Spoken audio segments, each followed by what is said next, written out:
Tell them hello. There you go. Hello, I'm here. All right. Okay, thanks. Good morning, All right, Ms. Donahoe. Let's see. Good morning, everyone. Morning.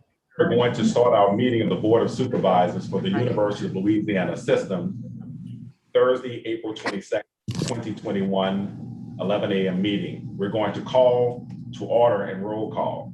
I now call to order today's meeting of the Board of Supervisors for the University of Louisiana System. Before we begin, Carol, will you please call the roll? Miss Olivia Bailey, Here. Mr. Barry Busada. Here. Mr. James Carter, Here. Dr. Jimmy Clark, Here. Dr. John Condos, Mr. Steve Davison, Miss Lola Donahoe, Present. Mr. Tom Kitchen, Here. Miss Mimi Methvin, Here. Mr. Al Perkins, Miss Elizabeth Pierre, Present. Mr. Virgil Robinson, Present. Mr. Mark Romero, Miss Christine Russell, Here. Mr. Joe Salter, Mr. Brad Stevens. Here. We have a quorum. Thank you, Carol. Steve Certification. Davidson's a little late. I'm here too. All Okay, right. Thank you. Thank you, Steve. In order to proceed with today's meeting, I need a motion and a second to accept the certificate of inability to operate in order to comply with the directives of the governor, the CDC, and the local and state governing health authorities and officials. So moved. This is Mimi Methvin. Second, Lola Donahoe. All right. Carol, we need a roll call. Miss Bailey, Yes. Mr. Posada, Yes. Mr. Carter, Yes. Dr. Clark, Yes. Mr. Davison, Yes. Donahoe, Yes. Mr. Kitchen, Yes. Miss Methvin, Yes. Mr. Perkins, Miss Pierre, Yes. Mr. Robinson, Yes. Mr. Romero, Miss Russell, Here. I'm sorry, yes. Mr. Salter, and Mr. Stevens. Yes. It's passed. Well, thank you all very much. I would like to advise you that the content of today's meeting, including chat, is being recorded and subject to public records requests. So please keep that in mind as we conduct business. To members of the public who are viewing this via YouTube, be reminded that anyone who wishes to make a comment on a particular item of the agenda can email us at publiccomment@ulsystem.edu. And along with your comment, please include your full name, affiliation, as well as the agenda item number upon which you are commenting. Now for the invocation. Supervisor Pierre, would you please lead us in an invocation today? Yes, Chairman Carter. Let us bow our heads. Heavenly Father, thank you for bringing us to this place today, whether virtually or in person. We thank you for the measure of health you have given each of us and our loved ones. We ask that you bestow your blessings on this meeting. Give us, as board members, wisdom and discernment to make decisions that will be of benefit to and will uplift all our member institutions, their presidents, faculty, staff, and students. Please bless our system president and staff. Allow them to continue the great work we see going on in our system. These and all blessings we ask in your darling son, Jesus' name. Amen. Amen. Thank you. Now we'll have an approval of minutes of the February 25th, 2021 board meeting. May I please have a motion and a second to approve the minutes of the last meeting? And, wait, I'm sorry, and? Third to second. Oh, wait a minute. Thank you all. Wait 1 second. And the same motion to include the request to dispense with committee deliberations and meet as a committee of the whole. And we'll take a roll count on this. Roll count vote. Do you want to do the motion? It's been moved and seconded. Mrs. Donahoe Yes. and Mr. Robinson. Okay. Miss Bailey, Yes. Mr. Busada, Yes. Mr. Carter, Yes. Dr. Clark, Yes. Mr. Davison, Yes. Ms. Donahoe, Yes. Mr. Kitchen, Ms. Methvin, Yes. Mr. Perkins, Ms. Pierre, Yes. Mr. Robinson, Yes. Mr. Romero, Ms. Russell, Yes. Mr. Salter, Mr. Stevens. Yes. Is passed. Thank you all very much. Every member can vote on all items, and as has been our practice, the chairs of the committees will conduct the business of each particular committee. Are there any questions? All right. If there are not any questions, we can go forward and have Supervisor Dr. Clark to give us a report on the Academic and Student Affairs Committee. Thank you, Mr. Chairman. We have 16 items on the Academic and Student Affairs Committee agenda today. 15 of them are action items that will require approval. And the 16th item includes faculty and student presentations, which are informational only. Each member previously received executive summaries and associated materials on the action items. Dr. Janine Kahn, Provost and Vice President for Academic Affairs, will provide the report. Dr. Kahn? Thank you, Supervisor Clark, and good morning to you, Chair Carter, members of the board, and President Henderson. We do have a robust agenda today, and I will briefly present the 15 academic items that require action by the board. Agenda item F1 is a request from Grambling State University to enter into a memorandum of understanding with Protran LLC. This proposed MOU will provide Grambling with the opportunity to expand continuing education courses offerings to the community served by the university. Agenda items F2 and F3 pertain to McNeese State University. F2 is a request to award an honorary doctorate of humane letters to Mr. Paul Rainwater. The university would like to recognize their alumnus for his service to the state of Louisiana, as well as for his ardent support of McNeese. And F3 is a request to offer an undergraduate certificate in diversity and inclusion. This 18 credit hour curriculum will provide learners with an understanding of core issues affecting the experience of women and minorities in history and current society. This will be the first of its kind offered by a public university in the state of Louisiana and aligns with McNeese's diversity strategic plan, as well as the UL system's dedication to diversity and the commitment to diversity. Agenda item F4 is a request from Nicholls State University to award an honorary doctorate of commerce to Mr. George K. Stock at their spring 2021 commencement exercises. As CEO of Thibodaux Regional Health System, Mr. Stock has greatly improved healthcare provided to the Bayou region, and the university would like to recognize Mr. Stock for such contributions. The next 5 items, F5 through F9, pertain to Northwestern State University. F5 is a request to enter into a memorandum of understanding with Caddo Career and Technical Center, which will establish a partnership focused on the articulation of credit for fashion styling, makeup art, and costume design courses. F6 is a request to establish a transfer articulation agreement with Bossier Parish Community College. Such an agreement will create a seamless transfer between BIPSI's Associate of Applied Science or Science in Fire Science to Northwestern's Bachelor of Science in Unified Public Safety, the Fire and Medical Emergency Management Administration concentration. F7 is a request for approval of a school articulation agreement with Rapides Regional Medical Center. This agreement will allow for biology students focusing in clinical laboratory science to have a hands-on, patient-centered clinical learning experience that will take place at the medical center. This is a great opportunity and a wonderful illustration of public-private partnerships in that area. F8 is a request to convert existing post-baccalaureate certificates in invasive cardiotechnology, magnetic resonance imaging, MRI, and computed tomography, CT, into undergraduate certificates. The PBCs were designed to assist radiologic technologists in achieving advanced certification in the areas noted. However, most rad techs have associate degrees, so they're not eligible to enroll in post-baccalaureate certificates. Since undergraduate certificates are now an option as established by the Board of Regents in 2019, Northwestern would like to offer these 3 post-baccalaureate certificates at the undergraduate certificate level. And the last item for Northwestern, F9, is a request to transition their BS in Theater, Design and Technology concentration to a BFA in Production and Design.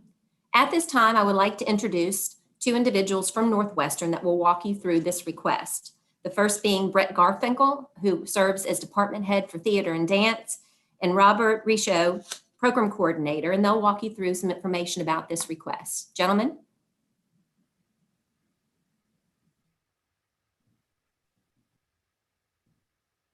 You don't have you don't have your voice on. So sorry about that. Thank you so much for having me. And I just welcome the opportunity to explain the degree and what we hope to accomplish with this degree. So as of right now, the degree that's being offered is the Bachelor of Science in Theater that has 3 separate concentrations. By offering a Bachelor of Arts in the actual concentration, which would be production and design, it allows the students in this articulation to be able to graduate with what their specialization is. This specialization of this degree allows these students to move into a graduate level program with much more ease. Similar to this actual degree, this BFA is to prepare students for a professional degree in technical theater. The goal is to produce well-rounded students who will be able to enter any area of technical theater. This means students that are interested in lighting and sound, costumes, technical direction, and stage management. There is no state university that offers this degree. The only university in the state of Louisiana that offers this degree is Tulane University. Another specific thing that helps this degree be really strong is in its name. The name of this degree is in production and design. So this accounts for people that would like to be designers in the technical theater area, whether it's scenic design or costume design, but also for the students that are interested in a management position as far as stage management and stage production and the other side of the program. I will turn it over to Professor Robert Rishu to pull out some of the other exciting portions of this degree.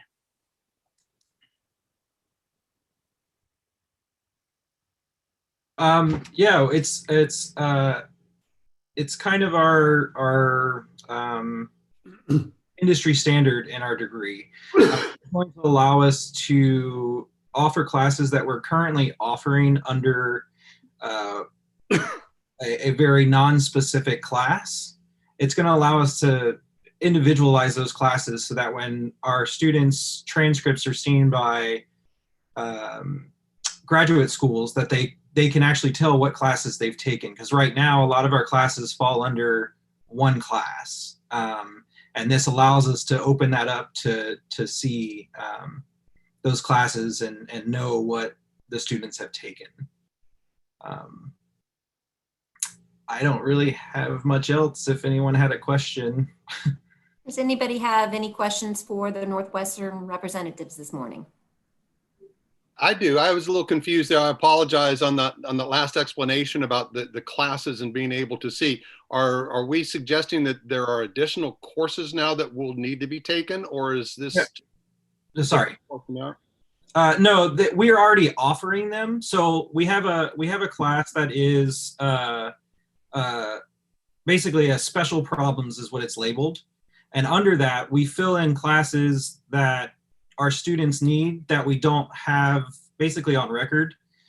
So examples would be a scene painting class, a rigging class, even my technical production class that I'm teaching this semester falls under that category. So none of those classes will be shown as classes on their degree. It will all be under this special problems class. Thank you very much. Appreciate that. And we're really only adding, well, not even that anymore. We're basically just trying to get names to the actual classes so that we can see that. Okay, thank you. Any other question for our Northwestern representatives? Thank you, gentlemen, for participating today and explaining to us this exciting opportunity for Northwestern State University. Thank you so much. Moving along, thank you for your time. Moving along, the next 3 items, F10 through F12, are from the University of Louisiana at Lafayette. F10 is a request to award an honorary Doctor of Nursing Practice to Mr. James Devin Munkus for his widespread contributions to education, healthcare, and community improvements, which have positively impacted the Acadiana region. Sadly, Mr. Marcus passed away on April 14th, so the honorary DNP will be awarded posthumously if approved by the board, and UL Lafayette will invite Mr. Marcus's widow to receive this honor on his behalf. F11 is a request to offer an undergraduate certificate in Geographic Information Systems, otherwise known as GIS. The 18 credit hour UC will teach students about mapping technologies and spatial thinking so that an individual can become a GISP certified individual or use such analysis techniques in other fields. And F12 is a request to offer a graduate certificate in population health, public health education, and promotion.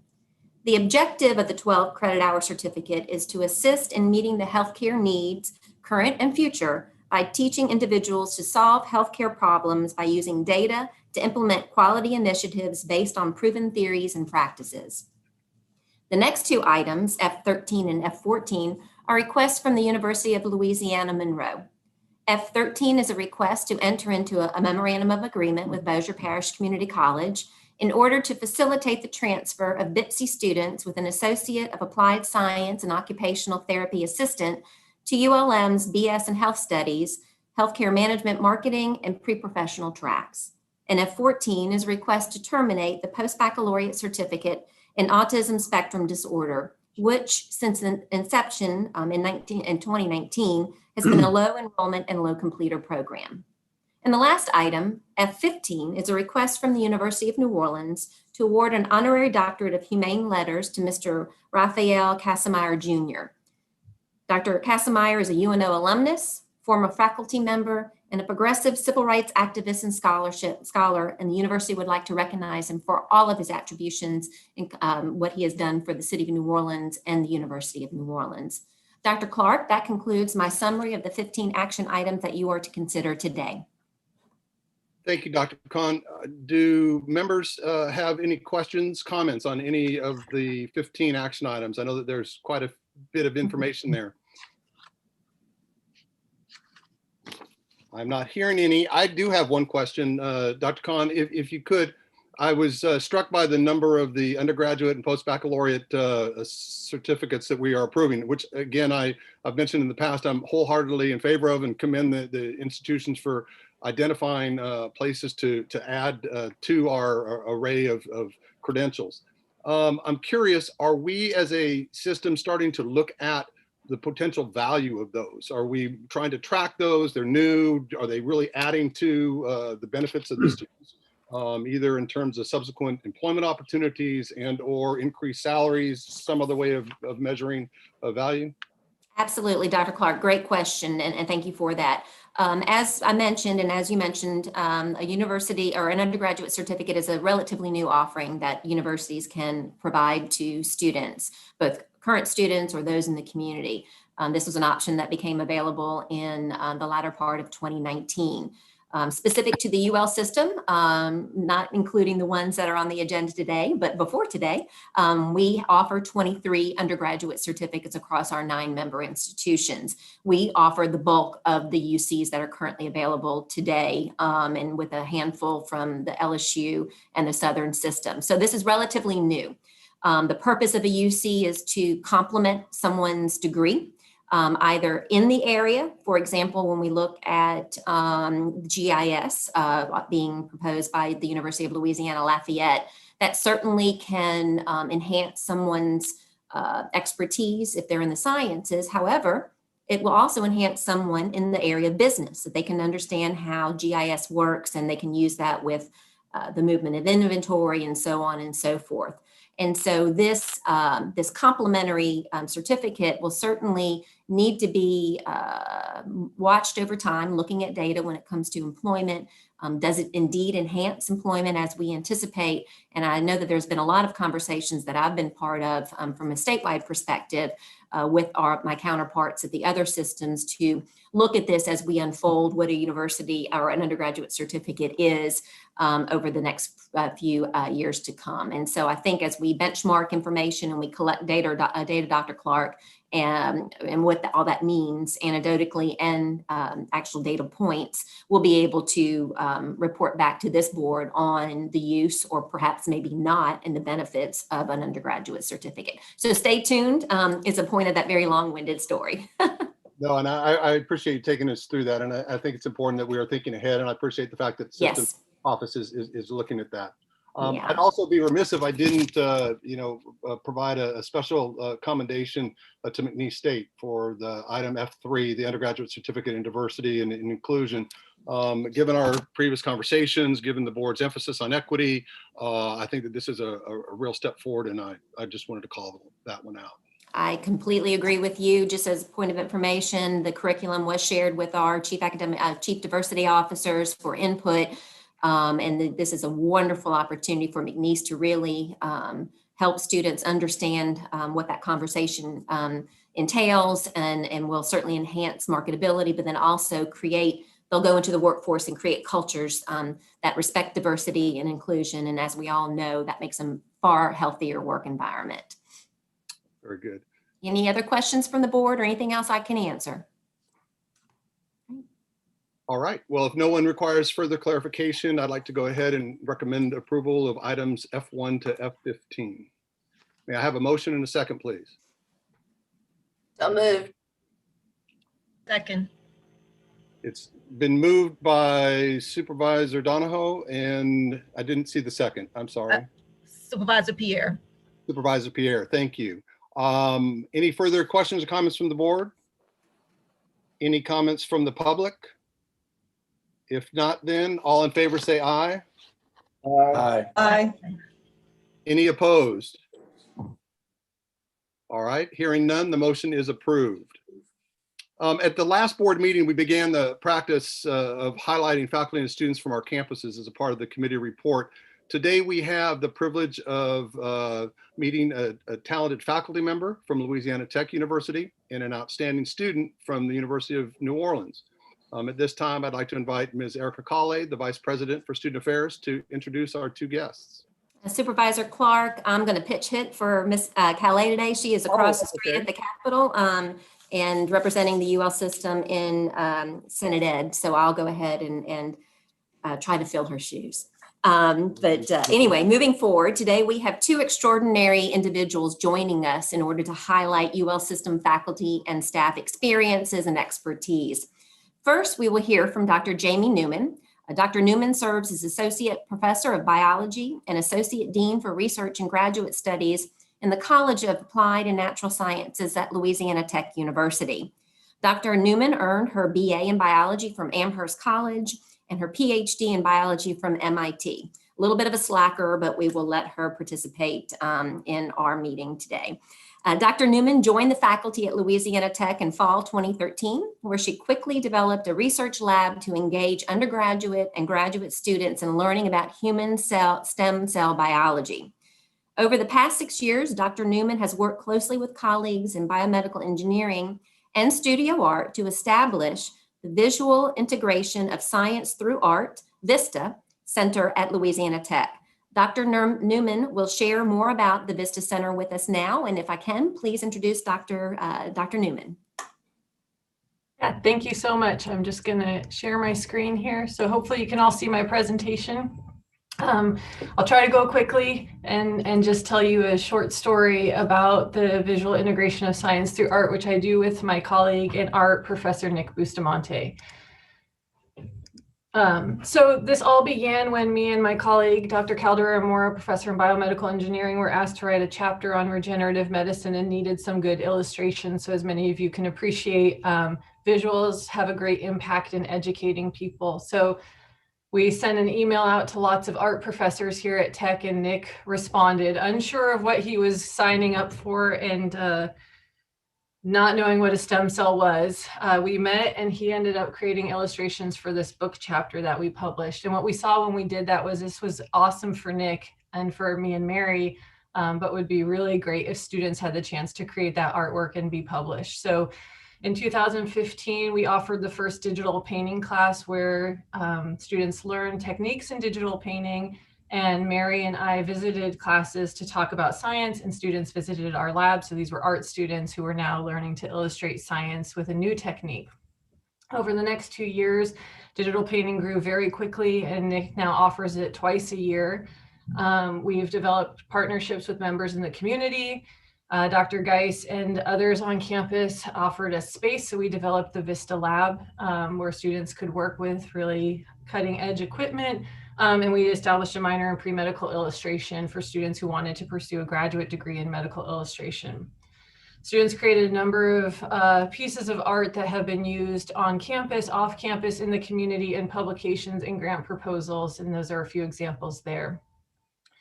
So then we went on and continued growing the program. We took students to national and international conferences.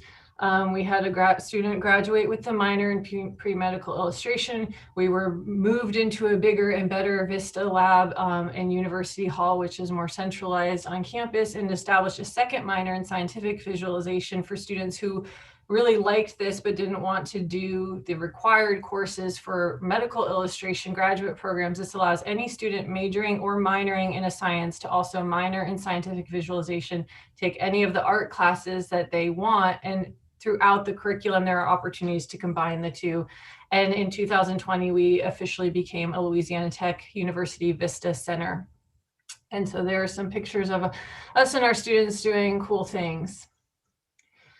And so that brings us to this year, when we took on some new projects. We did some COVID education materials. We're working on a big book project with Inspire Project to create a series of children's books that profile real life superheroes. And we made a children's book for the Northeast Louisiana Children's Museum. I want to take just one more minute to highlight, or less than, to highlight two really amazing students who have helped us. So Nick and I can do a lot, but we are really nothing without the students who are willing to go on this journey with us. So Kayla O'Neill is a master's student who defended just a few weeks ago, and she did a lot of our materials for COVID education, and also some of our outreach projects where she helped kids design artwork created to COVID, related to COVID. And then Ron McKinney is an undergraduate in studio art, and he is the major illustrator for this children's book series. He's working with a graphic design student, Noah Ruff, to create these books. So that's the center, that's the program. Hopefully I hit on a few interesting things there. So thank you so much for the opportunity. Thank you, Dr. Newman. This is certainly a beautiful example of breaking down those silos and working across interdisciplinary and multidisciplinary angles for some phenomenal work. So I applaud you for that. Do any members of the board have any questions for Dr. Newman at this time? No question, Dr. Khan. Just a comment that kind of picks up on your point. Not only is it breaking down silos, I was impressed by the fact that it started with just a simple presentation, went forward, became a lab center, and is certainly now impacting this cross-disciplinary situation. To me, it's a tremendous example of how a best practice or an effective practice is scaled up, and the institution recognized it, the faculty and the students kind of made it happen. So very, very nice. Yeah, thank you. This is James Carter, Dr. Incredible work. Thank you for what you do, and having such wonderful, brilliant students to participate also is a wonderful thing. And I like to see us doing world-class work, and very proud to see the work that you all are doing. Yeah, thank you. Yeah, we are fortunate. Our students they don't always know what they're agreeing to, so they really trust Nick and I to take them on the right path. That's great. We're very fortunate to have faculty like you at Louisiana Tech and preparing our students for the future. So thank you very much, and continue on with the great work. Yeah, thank you so much. Next, I would like to introduce Miss Alexis Reed. Miss Reed is a New Orleans native and a first-generation student attending the University of New Orleans. She is a senior pursuing a degree in interdisciplinary studies with focus areas in anthropology, sociology, and political science. Ms. Reed has taken full advantage of the student experience available at UNO, and one of her most remarkable participations thus far is in a study abroad trip as a Gilman Scholar. Ms. Reed will tell us about her study abroad experience and the impact it has had on her. And welcome to the group, Ms. Reed. Thank you for having me. Can you hear me? Yes. Okay, thank you. So I learned about the opportunity to study abroad as a high school student. I attended Ennekar High School, and my college counselor organized a trip to North Carolina and to Mississippi, where we visited different schools. And something that I observed was that each student orientation leader would tell us about study abroad, which is something that the Louisiana colleges didn't when they came to on campus to recruit to us. So that really stuck out to me, and that contributed to the reason why I ended up choosing to go to UNO. At the time, like, I knew I wanted to go to Japan, and it was the only, if I'm not mistaken, it was the only university in Louisiana that offered a Japan program directly. And something else was like the Japan program in particular, it was newer, but it was very tight knit, and I really liked that they had something called the Tomodachi program, which is a friendship program. And so we would have lunch with students who volunteered, and it was kind of like a language exchange in a sense. My Japanese isn't that great though. But I would say since studying abroad, the impact wasn't immediate, but I would say eventually that's what led me to change my major. And also it's made me consider just how I can incorporate some of the things that I learned into my future career, but also like how can I budget to travel internationally with when I become a professional.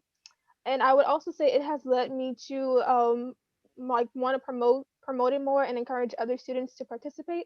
So I participated in the UNO Study Abroad So Black panel, which was hosted right before COVID. And then I also recently participated virtually in the We Represent 2021 conference. Thank you. Thank you. Thank you so much for sharing your experience with us. Do any members of the board have any questions for Ms. Reed at this time? No, this is James Carter. No questions for Ms. Reed, but I am so impressed that you are from the New Orleans area on the West Bank where I live. And what an outstandingly brilliant student you are with a global perspective in Japan, et cetera. I'm just so proud that you are my homegirl from New Orleans. Thank you so much for what you do. And I'm very proud to have you a part of the University of Louisiana system. Thank you. I'm sure we all agree that we can't wait for the day that our students can continue again in study abroad experiences, because how very impactful it is, as Ms. Reed just shared with us. And so hopefully that's sooner rather than later in our post-COVID world. Dr. Clark, those are our highlights for today. Well, thank you, Dr. Khan. Ms.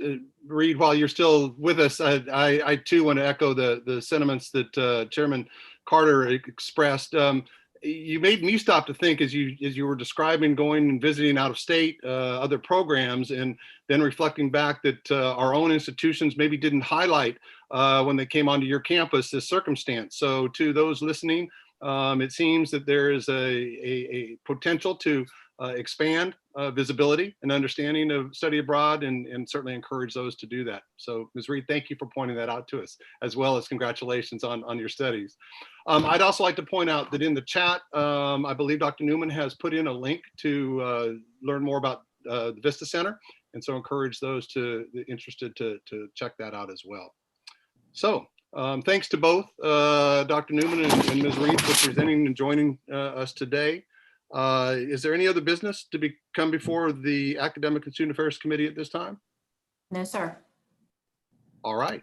Well, I think then we can progress on to the Athletics Committee. Is that correct? Yes, now we will have, thank you very much, Supervisor Dr. Clark. We'll now have Supervisor Russell to give us a presentation from the Athletic Committee. Good morning, all. We have 9 items on the Athletic Committee today. Mr. Bruce Janae will provide a brief overview of the consent agenda items by campus and an update on Title IX reporting, as well as morality clauses. Mr. Janae? Thank you so much, Ms. Russell, for stepping in for Dr. Condos. Item G1 is from, items G1 and G4 are from Louisiana Tech University, requesting approval of contract with David Mackey, safeties coach, Perry Carter, cornerbacks coach, Lewis Holtz, a third inside receivers coach, and Pacifico de Guglielmo, offensive line coach. Items G5 and G6 are from McNeese State University, requesting approval of contracts for John Aiken, who's the head men's basketball coach, and Lynn Kennedy, head women's basketball coach. Item G7 is from Northwestern State University, requesting approval of a contract with Sean Kirikoff, who's the head women's volleyball coach.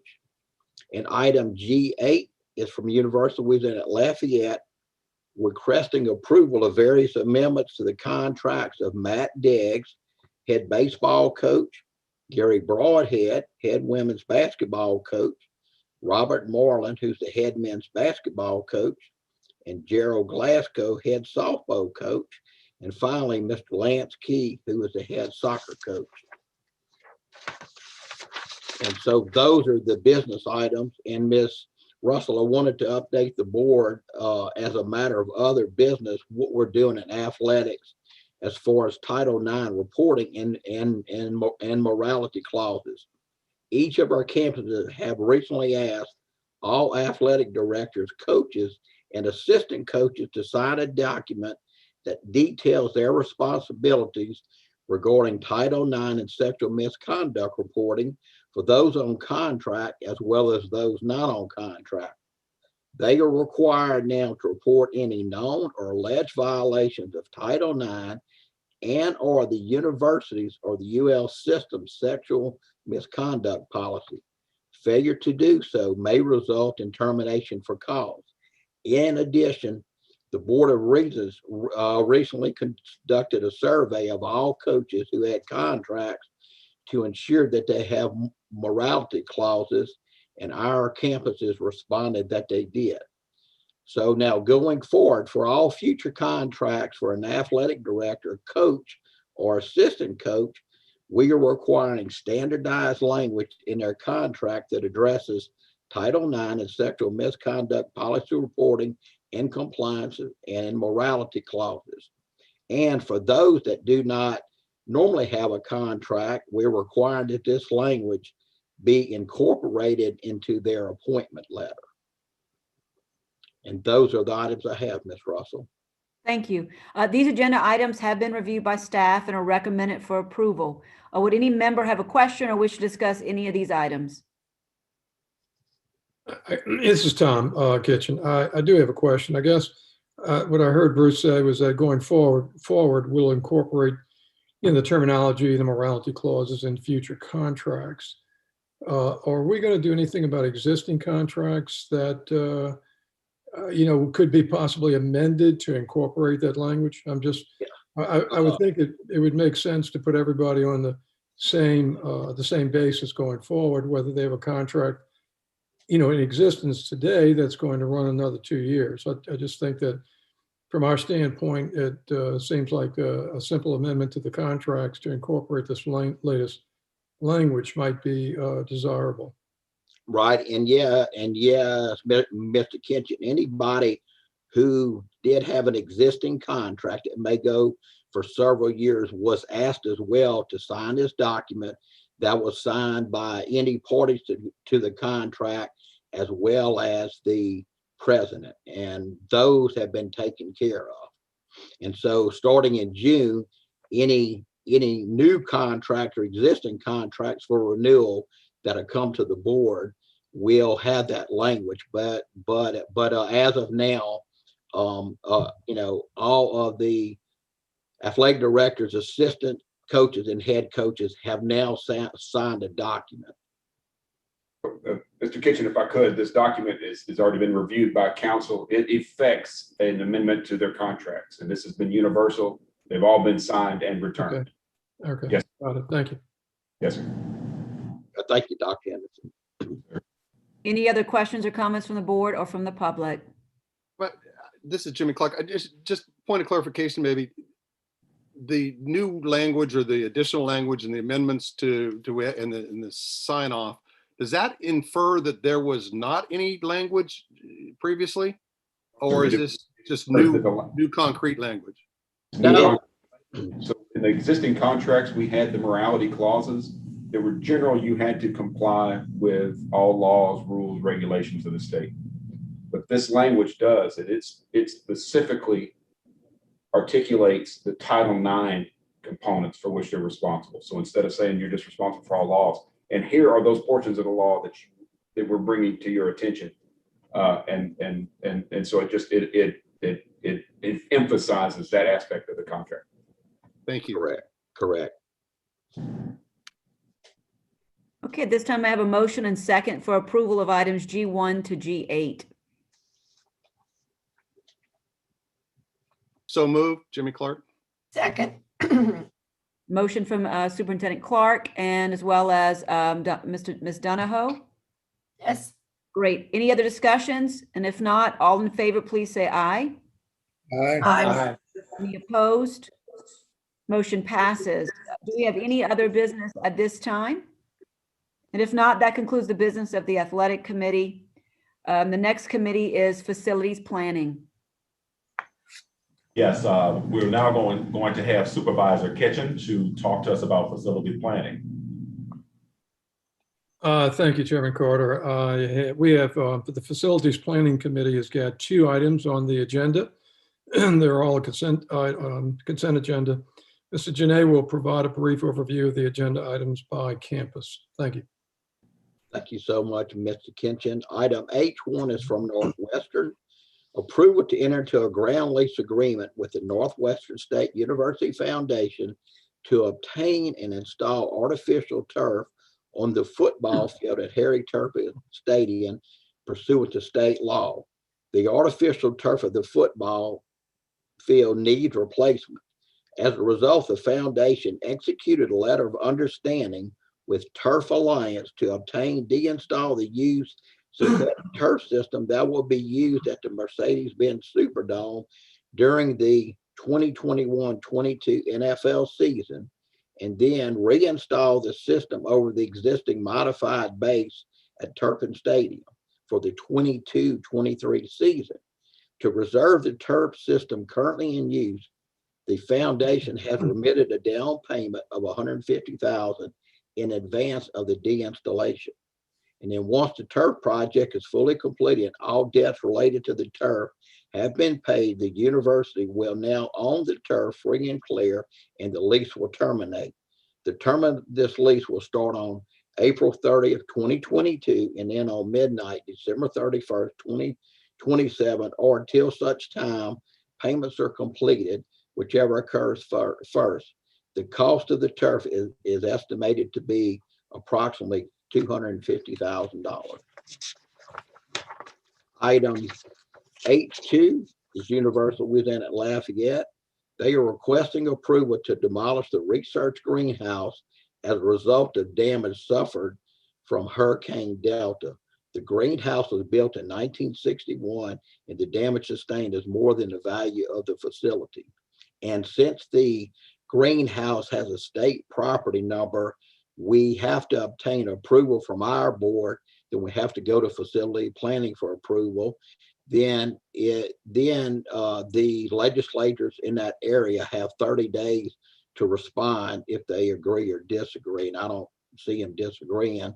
So once that 30 days has expired, then the University of Louisiana Lafayette can go ahead and demolish the structure. And those are the 2 items I have, Mr. Kinchin. Thank you, Bruce. All of the agenda items have been reviewed by the board, legal staff, and are recommended for approval. Yeah, is there any question by a member or anyone wishes to discuss any of the items?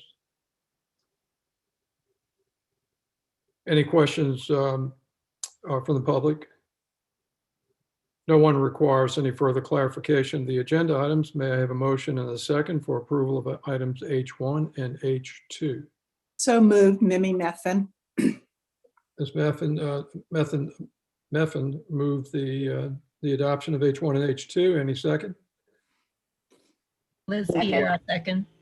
Okay, Liz Pierre, seconded.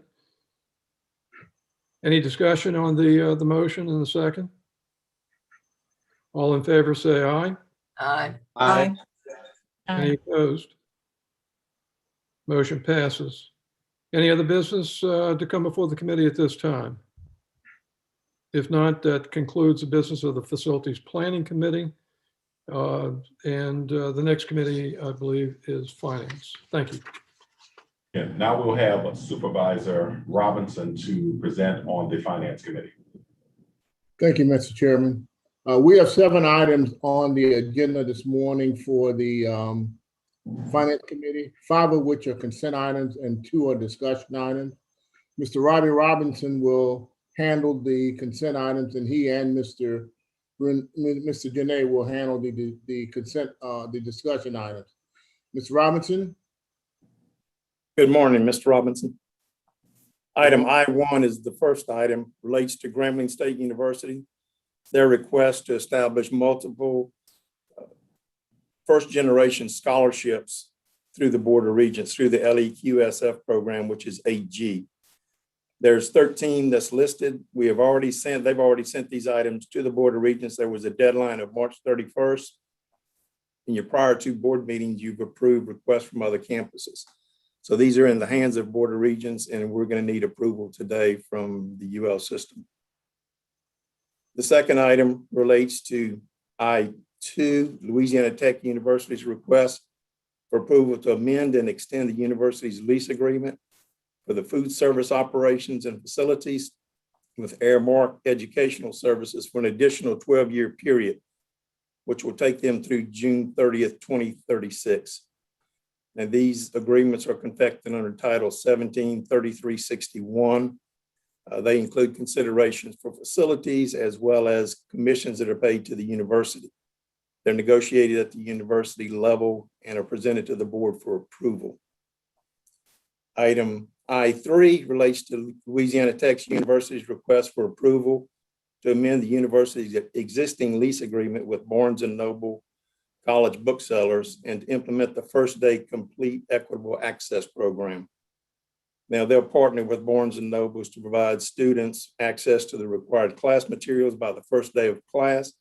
They'll bundle these program costs with tuition and fees.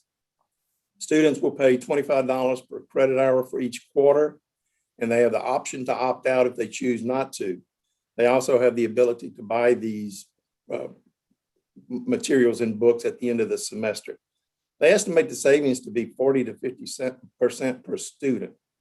They've renegotiated the financial terms with the vendor, and this agreement will terminate July 31st in 2023. Item I-4 is Nicholls State University. Similar to Louisiana Tech, they have an agreement they're amending with Barnes & Noble. They're also implementing the First Day Complete Equitable Access Program. Under the same conditions, the students will pay $25 per credit hour.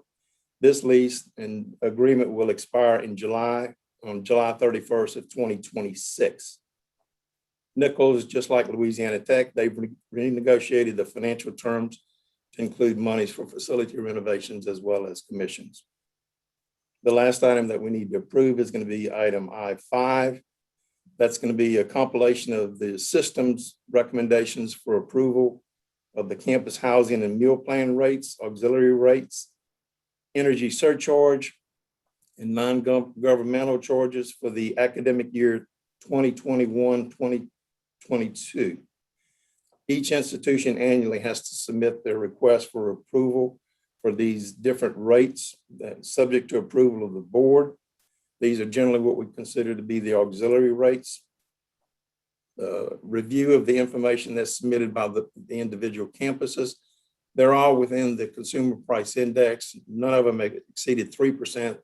Many of them have kept their rates the same or below. That includes many of them for housing as well as for the meal plans. And these rates are usually subject to the contractual arrangements with vendors, as well as some of the requirements in the debt instruments that they use to construct these facilities. Mr. Robinson, those are the 5 items. I'll be happy to address any concerns or questions from board members on those 5 items.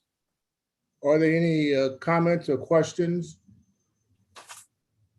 Virgil, I've got a question. I guess on number 2 and actually 2, 3, and 4, we're extending, amending and extending a contract for 12 years.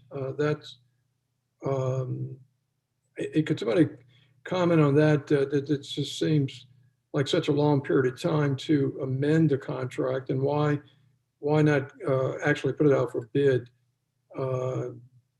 So could somebody, comment on that? Tom, this is Jim. On these, I'm sorry, Marcus, did I interrupt you? No, that was me, Dr. Henderson. Go ahead, I'm sorry. Go ahead, Rob. These are, Mr. Kitchen, these are confected under arrangements in which the lessee and lessor, they can enter into these agreements for 99 years per the statute, but they decide not to. They're for much shorter terms, some of them 5 years, 10 years, or 15 years as you requested. And what the campus and the vendor are trying to do is decide which is the best route to take relative to commissions, facility improvements, and everything else. There's a lot of discussion, consideration on campuses. I've looked at a few of these. I've been out for several years. I've looked at some that were confected in 2019, and I've looked at these, and they do range from 5 years to 15 years. And generally in discussion with council on campus, and council that represents the system, they try to work these things out between the two parties as best they can relative to the amounts that are awarded either to the facility improvements or to the commissions at campus. And the first one we're talking about with Airmark, Dickie Crawford estimates that's going to be $58 million over the term of this agreement. I talked to Grambling yesterday. They have an agreement basically for a 10-year period, which is over $50 million. So I think what we're seeing is each one of these, as they enter these, they're trying to establish better monies that are flowing to the campuses than the predecessor agreements that were established years ago. So, Tom, they typically, as they enter into these negotiations, they're getting proposals from the major providers in these areas. So like in dining services, it's typically an Aramark, Sodexo. Probably I'm drawing a blank on some of the others. In Grambling's case, Sodexo Magic. And typically the deciding point is a piece of one, that the cost for that's going to be put on the students. And then two, what is the revenue share? And then the capital investments. And it's the capital investments that make these contracts longer term than a typical contract would be, because it takes that long to recoup the monies. But that's the only way that institutions that have been able to improve their dining facilities over time, because the state has quit funding the capital outlay. Yeah, I understand that. I guess, how long has that contract been in existence, the one that's been amended? They typically amended one time. No, I meant the existing contract that's being amended. When was it originally signed? Mr. Gibbons, we have Dr. Crawford here as our Associate Vice President. Would it be okay if he addresses that question? Yes. Dr. Crawford. Yeah, thank you. Can y'all hear me? Yes. Mr. Kitchen, to answer your question, this current contract, so we did a original contract with Airmark when I first became an employee here. We did in 1999, it was a 10-year agreement. And that ended, we did, of course, that was through an RFP, request for proposal. We did another request for proposal that started in 2009. Airmark was also selected for that for a 15-year contract. So this current contract we're in is scheduled to end in 2024. But we started conversations with them last year about potentially renegotiating that due to a strategic opportunity for us coming off of COVID, with the opportunity to do some renovations to our facilities, improve our facilities from a recruiting and retention standpoint, bring new concepts in to our university. They worked over this past year with our food service, with our student government association. I have my student government association president here, Zach Little, and they worked with them as far as selecting the concepts that will be coming in potentially, and meal plans and structures and what that looks like. And so Airmark's been a very good partner for us for the last 22 years, and have done a great job of providing the services for our faculty, staff, students, and guests on our campuses. Well, I understand that. I know that they probably have been a good partner with you, but I just have some reservations. You know, amending a contract for 12 years, you know, that's just such an excessively long period of time for an amendment. That's essentially a new contract, and a new contract that's for 12 years that was done without any full competition and full bidding. Unless you do something like that, you never know if you're getting the best combination of price, service, and value for your money. So I can tell you it's a basic principle. And I know in the case of federal government, I'm not sure an extension of 12 years would ever be allowed, for, a state type or a government type of contract. So I just, I think the reservation is you don't know really what the other competitors would have bid because you really didn't do a full research of what the market was going to be like. Yes, sir. I understand that. I did do some research with other universities, both in state and out of state, to see what the return on investment generates for a university our size, a volume our size. When we did this in 2009, the return on investment we got was 15%. Now it's 24% is what we're getting, and that exceeded what I had seen in my research with other universities. So, but I understand your point as far as doing an RFP. The competition aspect of it just wasn't here in any kind of amendment and discussion with a single vendor. An amendment, if you were doing it for and extending it for 1 year or 2 years, and you have some business reasons for doing that, is understandable. But for 12 years, that's really constituting a new contract. That to me is not an amendment. Okay.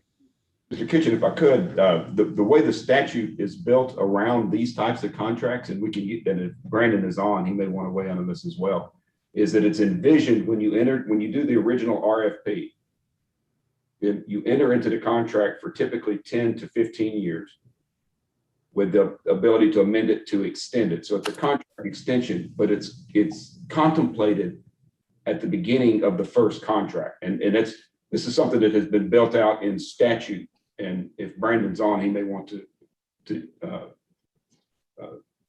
weigh in on that. I mean, are there options in the contract at the discretion of the vendor or the university? It's mutual, and again, the reason for the length of time is because they come with substantial capital investments. Understand. It's an extension based on mutual agreement, if I'm not mistaken. And I'm not going to go into it, but I know the Barnes and Noble looks like they're going to extend the contract as well. Can somebody tell me what the extension is going to be for those two agreements? For the Louisiana Tech University, it will not be an extension on the contract. Okay, I see it's Nichols is the extension. Yes, Mr. Kitchen. For Nichols, that would be a 5-year extension. Okay. Is that it, Mr. Kitchen? Yes, thank you. Dr. Clark? Yeah, I was going to be posing similar questions as Dr. Kitchen. I think he articulated them well. I'm curious on 2 points. One, do we have a sense of how often our board has extended contracts? I mean, is this something that the previous boards has done historically? Meaning the length of time exceeding 10 years, say? How often does that happen on an amendment rather than going out for bid? I'm just curious if we're breaking new ground or if this is done regularly. I understand, Dr. Henderson mentioned that it is in statutes and it's allowable. I'm just curious as to what the parameters are. The second question I had on this Louisiana Tech one, it's been referred to a couple of times about capital outlay improvements. Is there something that is in the contract that specifies what we are expecting to receive in terms of the new capital outlay? Yes, sir. On the capital outlay, yes, sir. It's very specific what that will be and by year, and the students had great input into that as well. Yes. Okay. I may defer to Robbie for an example. Sir? Can you give me an example? I'm really glad that the students have had the input, by the way. I'm just curious in terms of, is it a new facility? Is it a renovation? Is it? Yeah, renovations and new concepts, not a new facility. So they'll be bringing the students selected, for example, Starbucks, bringing in a Starbucks, bringing in a Moe's restaurant, Subway, those types of concepts, and renovations to existing facilities to bring in those concepts, but not a new facility. No, sir. About probably 2 or 3 meetings with various groups of students went into this. Aramark has really taken the ideas that we wanted to see, and they've really implemented it into something that I think is very beneficial to our students here at Louisiana Tech. Thank you both on that. And then anyone from the system on precedent for this? Jimmy, I'll ask Robbie to correct me if I'm wrong. This has been, this is a pretty standard business practice for our board and to be honest, all higher ed boards in Louisiana, especially on food service and bookstore contracts. And Mr. Clark, I'll just mention this, our conversations with Aramark began last year after I think it was a February board meeting when ULM did this with Aramark last year. And so I had a conversation with then President Bruno and then began conversations with Aramark this time last year. And then it kind of got tabled due to COVID. And then we brought it back up with the conversations at the end of the summer, fall. And that's when they started having conversations with our students as well. Okay, but and Dr. Clark, Northwestern did something similar as well a few years back. Meaning that they extended or amended contract for 10 plus years? Yeah, for capital improvements to the dining facilities. And again, it was for this multiple, I mean, it's for a decade long or longer. I don't remember exactly the number of years, but I think it was, and Jennifer Kelly is on, but I think it was probably five years or so extension, 5 to 10 year extension, but they did do it at Northwestern as well. How let me pose another question then. I'm getting this kind of vague responsiveness, and that's okay. Again, I would like to feel comfortable, a little bit more comfortable. Is there a reason that this has to be amended at this board meeting? I mean, is there something contractually, or is this something that we could put off a month, get these answers, kind of get a better sense, and then move forward with it? Jimmy, this is Jim. I'm not sure what's vague. This is a standard business practice for our institutions that's been in place for decades. I would say the answer, then let me repose my question. How many contracts in the last 10 years with either bookstores or food service providers has the board approved for 10 years or longer? An amendment, not going out. I'm just trying to get a sense. And I mean, Marcus gave us maybe 5, maybe 10. That was my reference to the vagueness. I think he was talking about, he was trying to remember the details of a contract that was approved 5 years ago. I will tell you that I was the one that executed that contract. It was a 10-year agreement. The typical length of terms on the food service and the bookstore contracts is 10 years. They're typically RFP'd with the expectation, with the contemplation that it will be extended for another like term.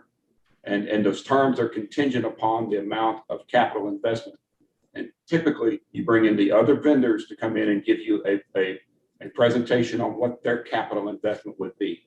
And this happens with food service, it happens with bookstores, and it also happens with typically beverage services as well. It's something that it's a standard course of business. I would, so the specific question on the 10 years, how many has this board approved? You could imagine at least 2 per institution over 10 years. So probably, I would imagine 18 different contracts have been approved in this way in the last 20 years. Amendments, not contracts. Right. Amendments to contracts. That was, I think, Supervisor Kitchen's question, which resonated with me. Yes, that is correct. Dr. Clark, are you satisfied with that response, or do you want further information? Virgil, I don't want to be the obstinate, you know. Well, my suggestion was going to be that we ask the president to have the universities to assimilate that information and provide a report on the last 10 years and what has transpired in that regard.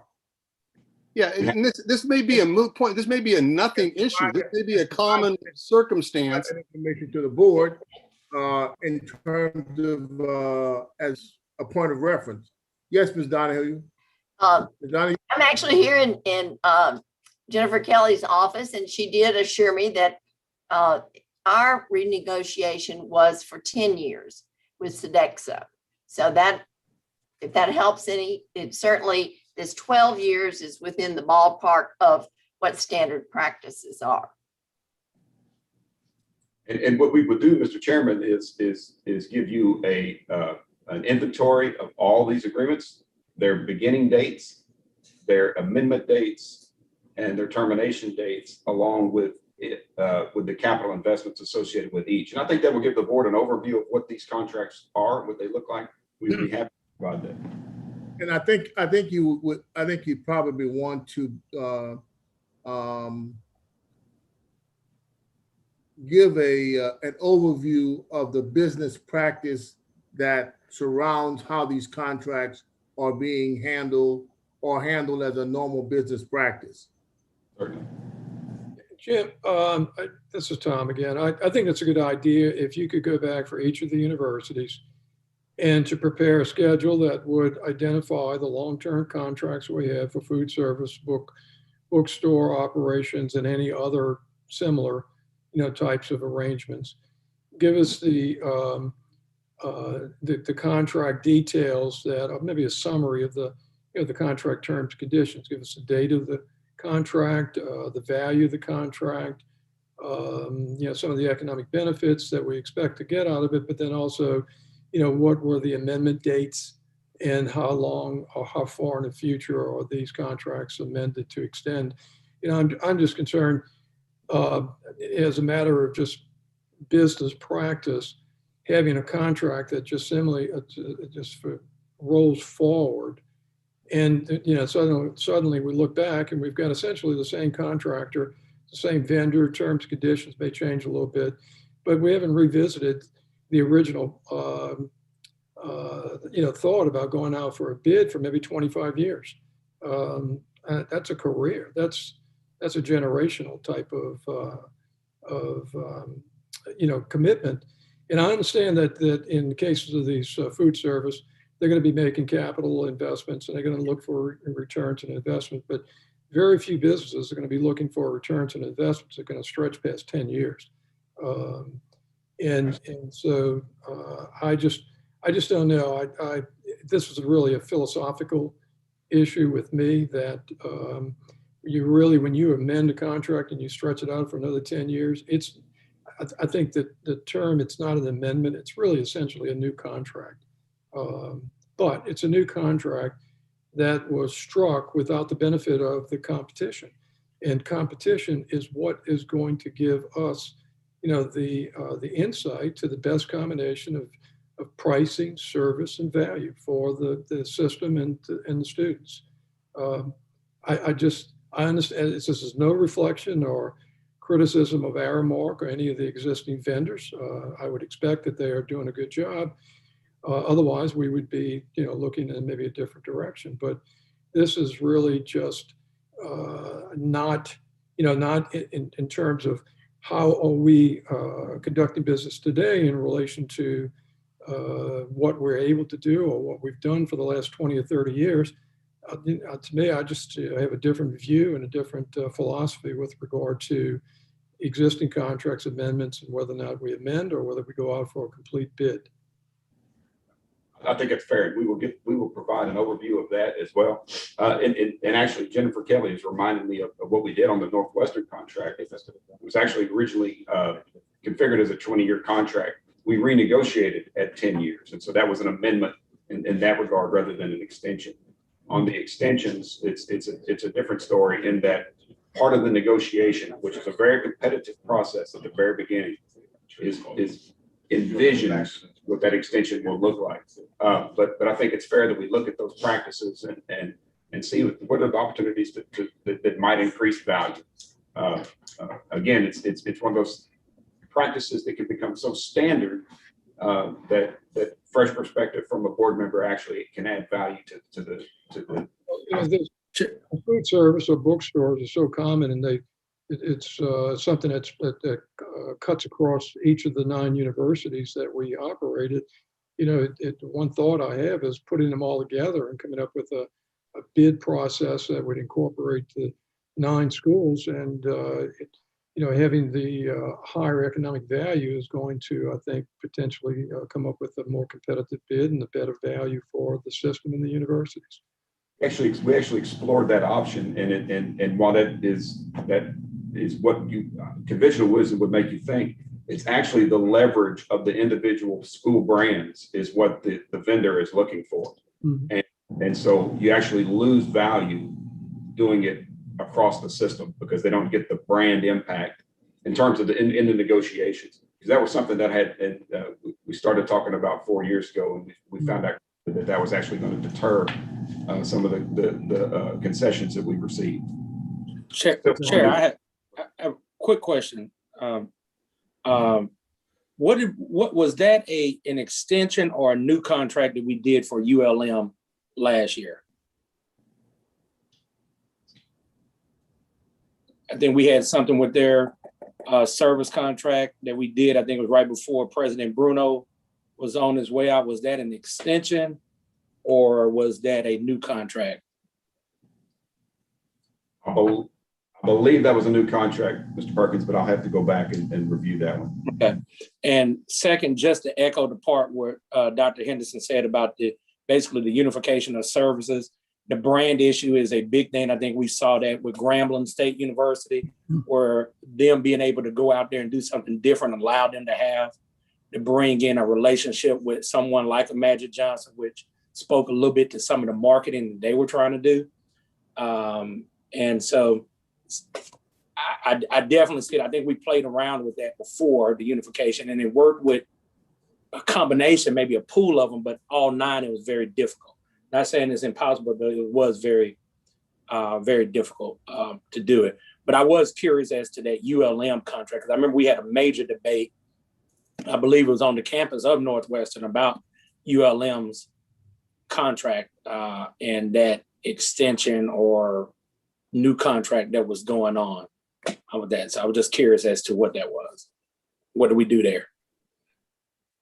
This is James, but let me step in a second here. So there's a lot of good information going back and forth among the supervisors on this particular issue, and great questions are being asked. It's one thing to have a philosophical difference on a matter. It's another thing to have the legal efficacy and the legal opinion with regard to whether or not one under the present system that we have can actually extend a contract for 12 years, et cetera. And so I called in our general counsel because I want that on the record as to whether or not it's a legal thing to do in the system to extend a contract of this sort for 12 years. Yes. Brandon, sure. Thank you, Chairman Carter. Our office has been involved with review of these contracts, and yes, with respect to the one that's on the agenda today, well, it is perfectly permissible for the board to enter into an amendment of 12 years with this particular contract. With respect to the general questions about the other ones, our office has been involved in those as well. Linda has been emailing me indicating that she has done several of these with extensions and or amendments that have been anywhere from 7 to as many as 12 years at some of the other campuses with respect to food services. So this is not necessarily a new proposition that's being put forth to you with respect to Louisiana Tech, when this one is perfectly permissible by the way that the contract was originally entered into. Thank you both for providing that. Okay. Thank you all for the discussion. Are there any other comments or discussion on this matter? Just one thing I would like to ask Dr. Geis. In your negotiations with Airmark, is there a time issue? Are they going to begin these improvements shortly or within the next semester? Yes, ma'am. Let me let Dr. Crawford answer that again, please. He's been involved directly in that. Yes, ma'am. Per y'all's approval, they will begin this summer. Yes, ma'am.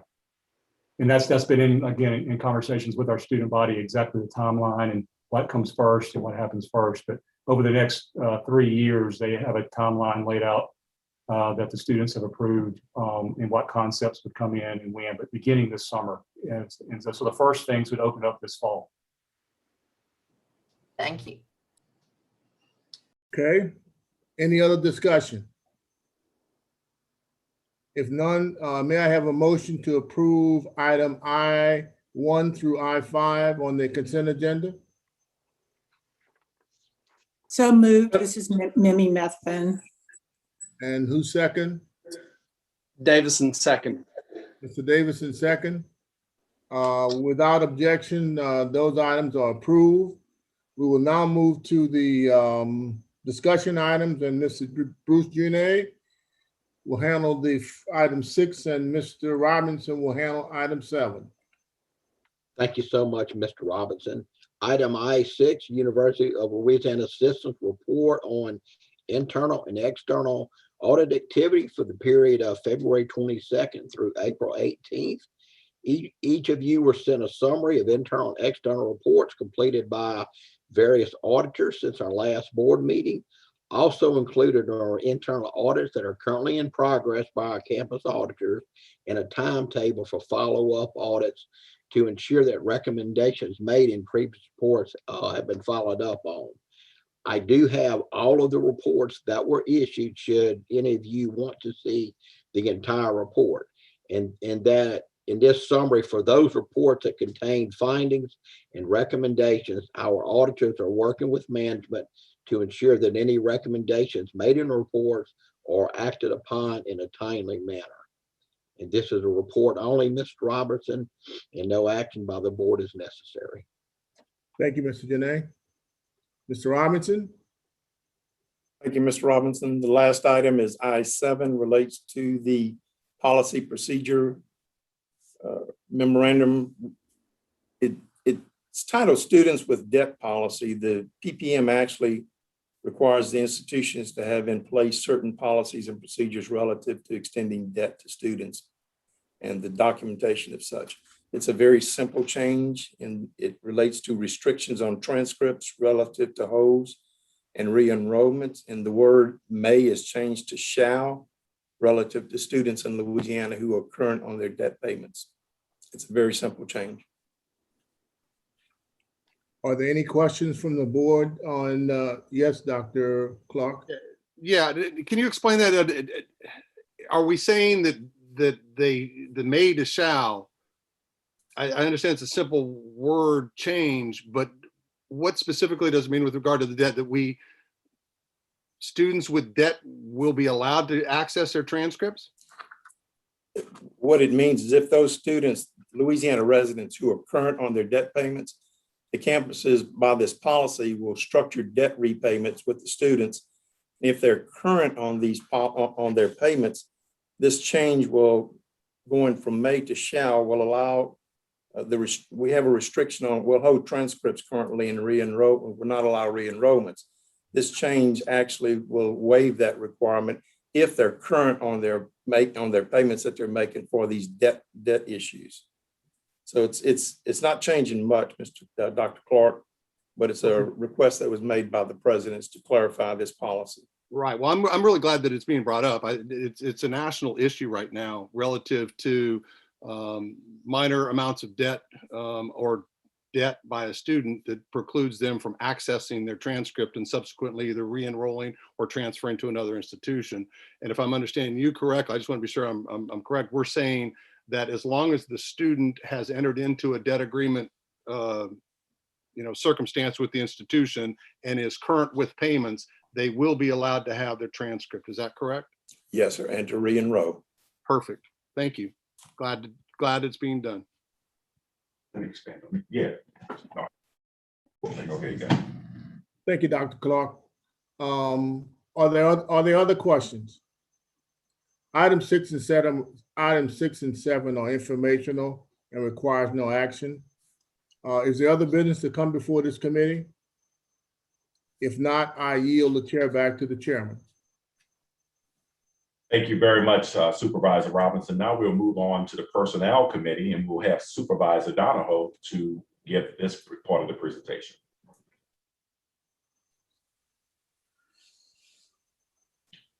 Supervisor Donahoe. Thank you very much. We have one item on the Personnel Committee agenda today that's being presented as a consent agenda item, and Dr. Marcus Jones will provide an overview for this. Dr. Jones. Thank you, Ms. Donahoe, and good afternoon, Chairman Carter, Dr. Henderson, board members. Item J1 is Northwestern State University's request for approval to appoint Dr. Michael Snowden as Vice President for Inclusion and Diversity, effective May 1st, 2021. And Ms. Donahoe, that concludes the item to be considered today. Thank you very much. And for those of you that might remember, Dr. Snowden was introduced to us. He actually came on in the summer in an interim role, and now he's being named the permanent person.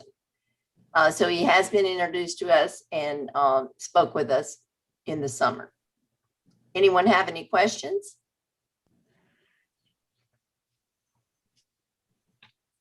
I would entertain a motion that we accept this item. Move approval, Virgil Robinson. Is there a second? Second, Liz Pierre. All those in favor say yes. Yeah. Yes. Any opposed? Thank you very much. And I think that concludes the business of the Personnel Committee. All right, thank you very much, Supervisor Donahoe. Now we'll move on to the Legislation Committee. We'll have Supervisor Russell to give that presentation. Yes, the regular session of the Louisiana Legislature is underway. Cammie Geisman has prepared a video presentation to share a legislative update, as well as an update on UL System Day at the Capitol.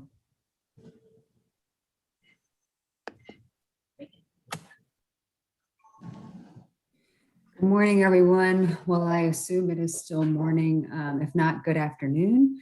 I'm sorry I'm not with y'all today. I think I've missed one board meeting in my 5 years of service with the system. And at the time I had a 5-day-old, which I think is a valid excuse. Today's excuse I don't think is as compelling or valid, but I am not with you today. Even though I'm not able to participate in person, I wanted to give an update on the legislative session, which started last Monday. So let me get my presentation up.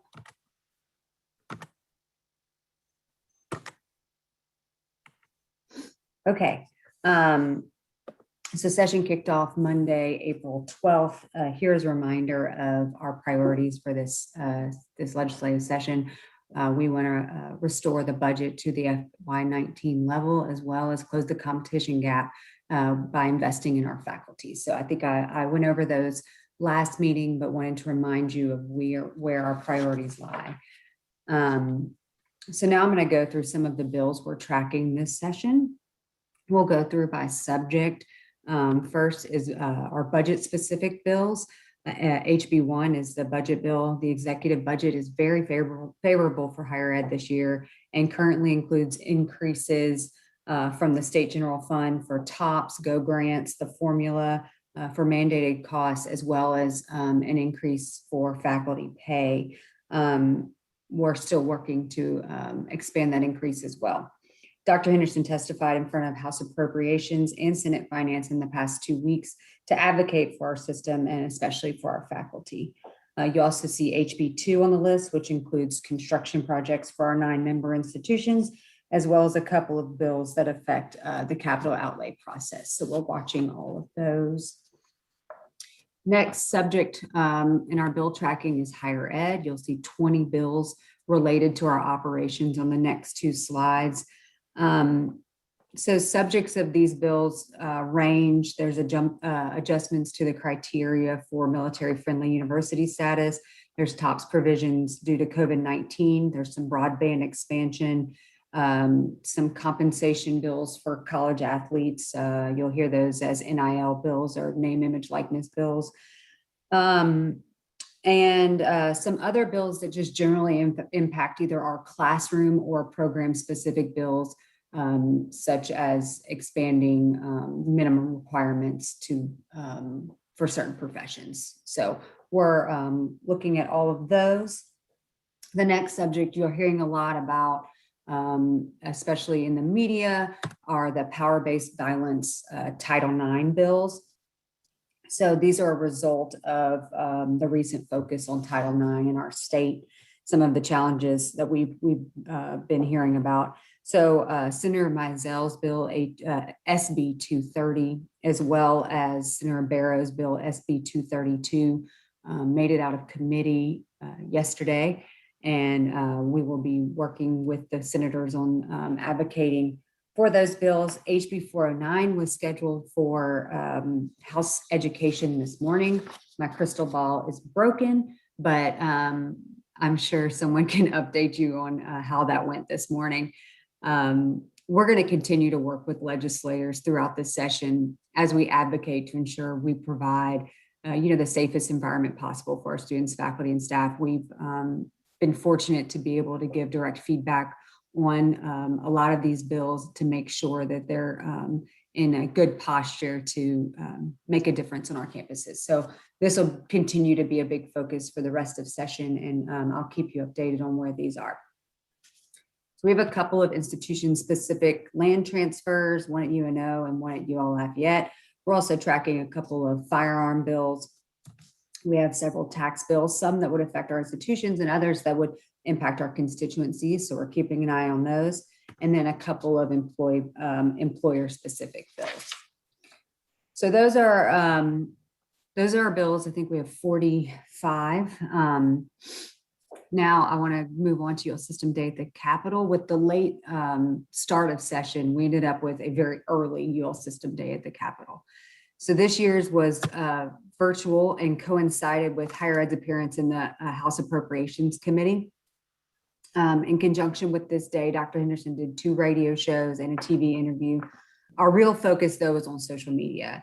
And this is just a small sample of the content published during this year's ULS Day. The governor's tweet being front and center in this one, and that's intentional. As you can see, he said today's virtual University of Louisiana System Day at the Capitol. Louisiana is proud of the work done by UL System and know that the more than 90,000 students in the system are the foundation of a bright future for our state. And of course, that's something we believe. And we're very proud of his message and so many others who participated in the virtual day to make it a success. So in addition to some of these, you see our member institutions put out some really compelling content. I was so proud of what they shared on that day. And the result is 174 social media posts, which had 170,000 impressions on social media. So I think we can hopefully call this day a success. In this photograph are the alumni pins we gave to our alumni in the legislature. We have about 50, so about 30% of the legislature are UL System alumni. So we're proud of that. Senator Jackson read a resolution honoring on the Senate floor, honoring UL System Day at the Capitol. In this picture, you see Dr. Henderson with several of our alumni senators. And you'll see Senate President Paige Cortez proudly wearing his UL Lafayette alumni ribbon. So we were glad to see those around the Capitol. Stop share. So all in all, this day, I think, was a real success. And please allow me to take a minute to honor and thank Caitlin Wilkerson and Jesse Gabor, who really executed most of what you saw on UL System Day. They did a phenomenal job. And we're so professional and did it with such care. And I can't overstate how much I appreciate all they did to make it a success. And that we would not have pulled it off without them. So thank you, Caitlin and Jesse, for your work. It was a really, really good day. So hopefully next year we'll be in person for UL System Day. But I think we can be proud of what we accomplished in this virtual setting. So that's all I have for today. If y'all have any questions, please email me. Hopefully I'll be more available by next week, and look forward to keeping y'all updated on the session and how you can help advocate. Thanks again for all your work on UL System Day. Thank you for reaching out to legislators. I ask that you continue to keep in touch with legislators and advocate on behalf of our system and our 9 member institutions. Ms. Russell, that concludes my report. Please reach out to me if you have any questions. Otherwise, I will see y'all soon. Thanks so much.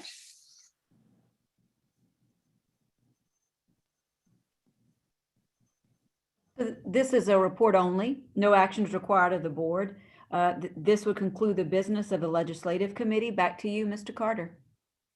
Thank you very much, Supervisor Russell, and thank you, Cammie, for that report. Dr. Henderson, could you present your report now?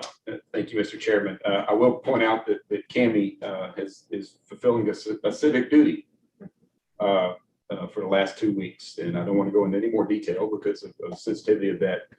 But we were all reminded this week of how important that civic duty is in accountability in the pursuit of justice, and so I thank her for taking the time last night and her family time to record that video. Mr. Chairman, we have personnel actions. The board members were emailed copies of the personnel actions and the summer pay plans for review. They've been reviewed by staff and they're recommended for approval.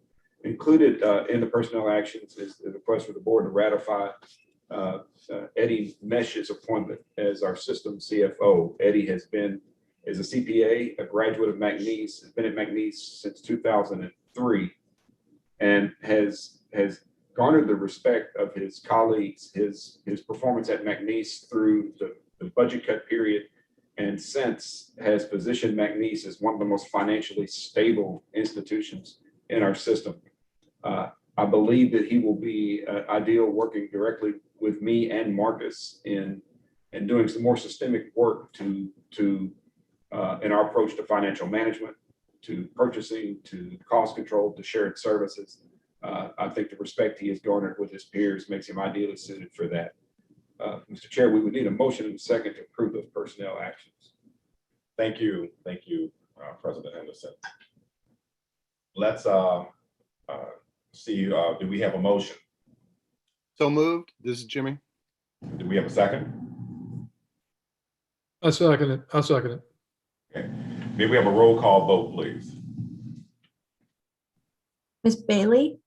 Yes. Mr. Busada? Mr. Carter? Yes. Dr. Clark? Yes. Mr. Davison? Yes. Ms. Donahoe? Yes.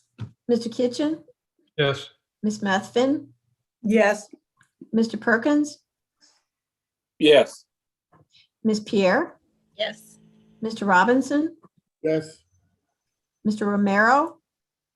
Ms. Russell? Yes. Mr. Salter? Mr. Stevens? Yes. It's approved. Thank you very much.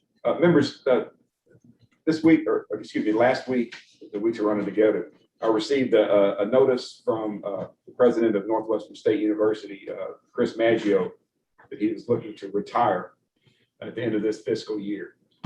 4.5 years ago, when I left my alma mater to come do this work at the system, Chris stepped up immediately and assumed the role of the interim president, and then did a marvelous job navigating a search process and was named president at Northwestern. This culminates 33 years of service to an institution, across the street from which is his childhood home. He has been an institution within an institution himself. I want to thank Chris for his service. We always hate to see him go, but we understand that he is of an age and disposition to have lots of opportunities ahead of him, and I applaud him for his service to Northwestern. Because of this, we will need to, as we get ready to start a search process, which we've been through 4 in the last 4 years, and Erica was getting bored, so she's looking forward to helping us with another. We'll need to appoint an interim president for the time period after Chris leaves.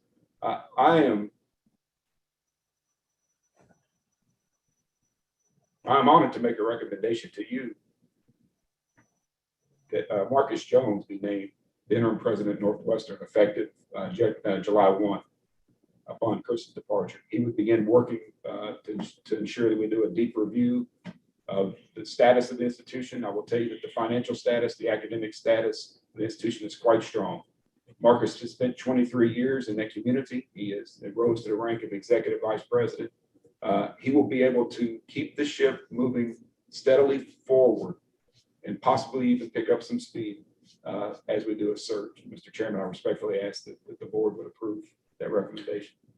Yes, so do we have a motion to appoint Marcus Jones as interim president of Northwestern State University effective July the 1st? So moved. Was that Supervisor Donahoe? Yes. All right, do we have a second? Brad I'll Stevens. All right, we don't need a roll call vote here. We do. Okay, roll call vote. Ms. Bailey? Yes. Mr. Busada? Mr. Carter? Yes. Dr. Clark? Yes. Mr. Davison? Yes. Ms. Donahoe? Yes. Mr. Kitchen, Yes. Ms. Methvin, Yes. Mr. Perkins, Yes. Ms. Pierre, Yes. Mr. Robinson, Yes. Ms. Russell, Yes. Mr. Stevens. Yes. It's unanimous. Thank you for that. I also want to, as the chair of the board, and just to comment on Dr. Maggio's tenure in the system and his leadership. We want to thank him for his service, his many years of service, and appreciate all he's done to maintain that university and other leadership positions he's held. So we want to thank you for all that you've done, and wish you great luck in the future. And I also want to comment on the appointment of Marcus Jones as the interim president. I think you could not have chosen a better person to hold that position at this time. And so I think it was a wonderful recommendation, and I think it's a great person and a great leader. So that concludes that business there. Thank you. And I would like you to proceed with the other aspects of your report. Yes, sir. So earlier this month, the Board of Regents requested a comprehensive response to questions about Title IX and campus safety. Erica Calais, who, by the way, has been across the street testifying on my behalf on House Bill 409 by by Representative Freeman. This is the companion bill to Senate Bill 230 by Senator Mizell and by Senator Barrow. 230 passed yesterday, 409 passed today.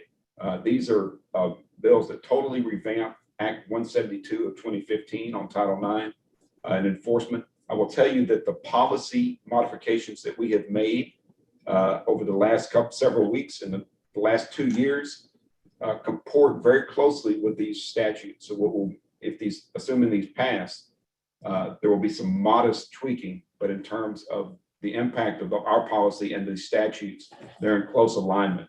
I want to thank Erica and her colleagues at the institutions for the immense work that went into compiling this report. To Chair Carter for his time and energy, hours that he put into helping us perfect this report. We have a lot to be proud of in terms of our disposition, and yet we have a lot of work ahead of us to ensure that we're providing the healthy climates on our campuses that we all desire to have in place. The RISE policy was finalized on April 1st, and as a result of the work we've been doing in Title IX, we've also changed our notation of disciplinary actions on academic transcripts policy. I'm going to ask Erica Calais, is she there? Okay.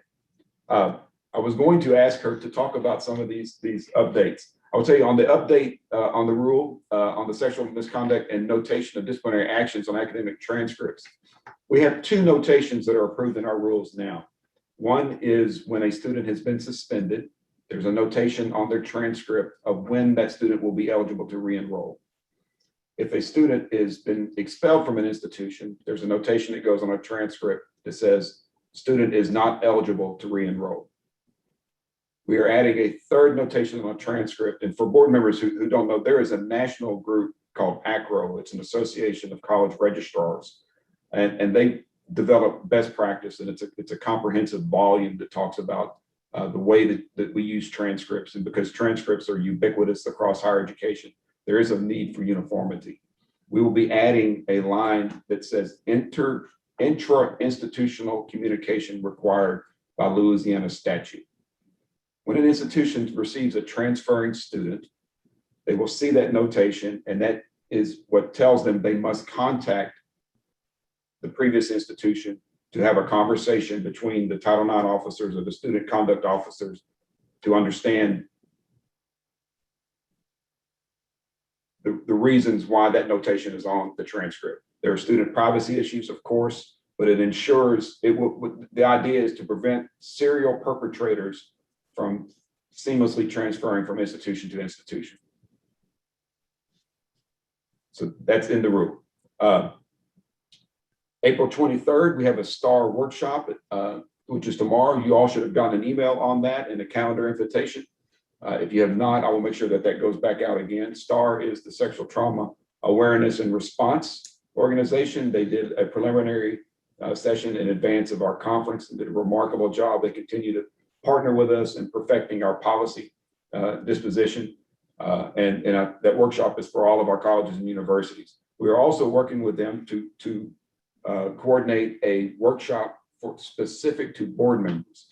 We talk about with Title IX sometimes very quickly and with a broad brush, as if our board members work with Title IX on a daily basis. And I dare say most of you do not.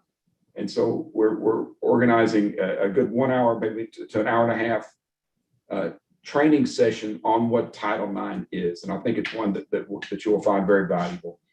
You'll see more about that coming out. April 24th, Saturday, we're having a virtual college fair with the 100 Black Men organization at Baton Rouge. If you remember, through the facilitation of Supervisor Perkins, we have established a very robust relationship with 100 Black Men of Baton Rouge. It is one that includes programming, is one that includes recruitment and scholarships for students. And this virtual college fair that is coming up Saturday allows us in a COVID environment to reach out to a group of students that will enrich our universities. And Mr. Perkins, I don't know if you wanted to add to that while we've got you. Just wanted to compliment the staff. Erica, everybody's been involved. They jumped right on it as soon as we started putting it together. The idea came together very quickly. It's been very professional on both sides. We had a target of 150 people, and I think we hit that target within a week and a half. So the interest is out there, and it's one of those things to where it's more than us just doing something in the community versus actually moving the community. So I'm glad to see that MOU that we entered into is actually getting legs and doing things. And I know the members of the 100 are extremely excited about the opportunity.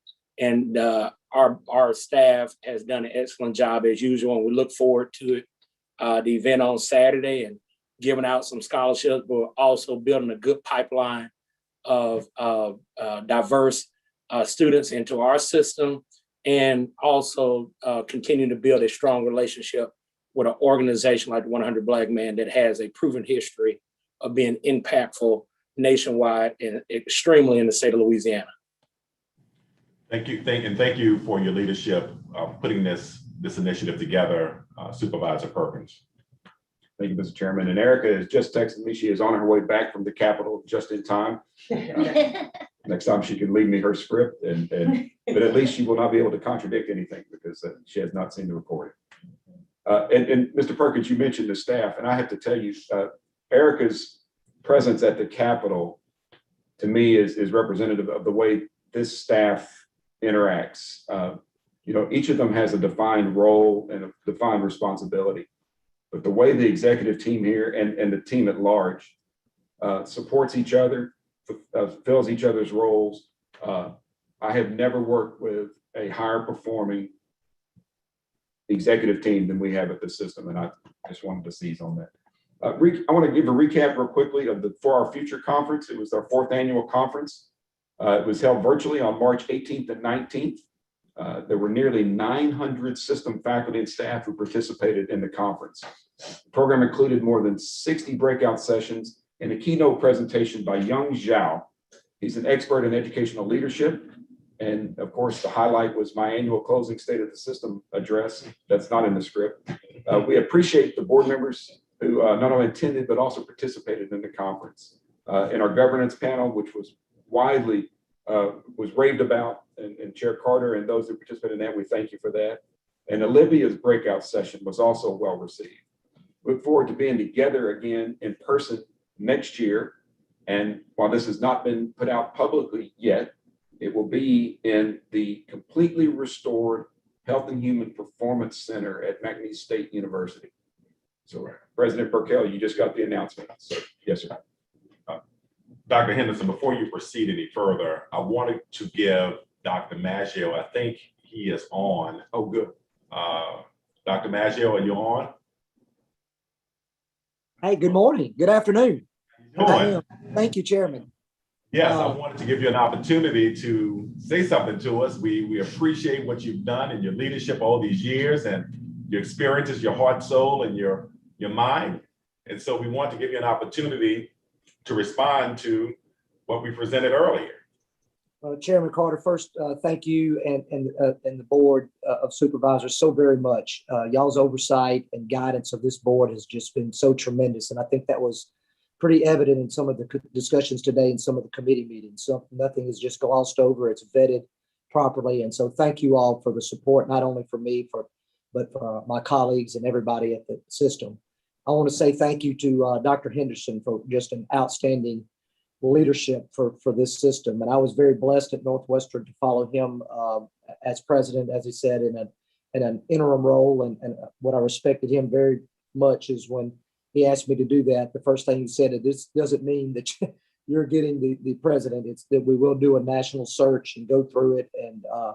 And we did that. And so very honored to have followed him and learned so many things from Dr. Henderson. The staff that we have at the system office is second to none. And just the things that we have been able to do system-wide is it's very remarkable. And it's certainly being noticed not only in our state, but on a national level as well. And most importantly, I want to thank the Northwestern community for letting me live a dream for the past 33 years as an employee at the university in various roles. And as you know, I've been in administrative roles for well over 2 decades, whether it was in enrollment management, the dean of students or vice president of student affairs, the foundation and external affairs and athletics and my other roles. I've been able to serve the university that I love, that I graduated from in 1985 and be able to make a career out of that. So it is certainly bittersweet, but I want to thank everybody for the support. And look, the faculty and staff, as many of my folks will say at the university, but we really have a world-class faculty and supportive staff at the university. But it all is centered around how can we best serve students. And I think we have a great culture at the university of what we can do to make sure that we best serve the needs of our students. And I want to thank them. And finally, to my colleagues, the presidents at the universities, folks which y'all might not see, above board or whatever, is the behind the scenes collaboration that we have. And I have so much immense respect for each one of my the presidents at the universities. They just pour their hearts tirelessly into their universities, into the system. And it has just been an honor to serve for 4.5 years with that. So thank y'all so much. And to my Northwestern family, again, thank you very, very much for everything. Chris, before you go. As always. Welcome, David. Thank you very much. Thank you, Mr. Chairman, for that. International exchange, at the beginning of Mr. Carter's tenure as our board chair, he expressed several priorities for us to consider. All of them are extraordinarily worthwhile. One of those, though, is ensuring our universities have robust study abroad opportunities. And we heard from a student who graduated, I believe, from Edna Carr High School, who then became an exchange student or the study abroad student in Japan. And what an extraordinary experience it is. Dr. Jones is leading that effort for us, and he's going to give us an update on that work. Marcus? Okay. Jesse, can you put up the PowerPoint?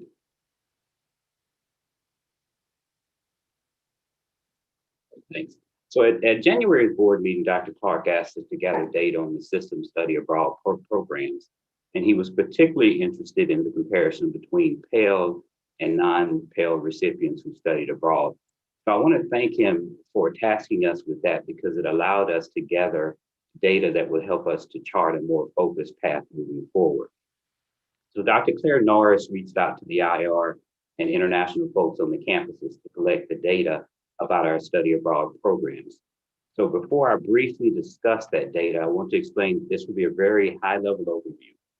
What we discovered was that not all campuses collected and sorted data related to students participating in international exchanges by race, gender, and Pell versus non.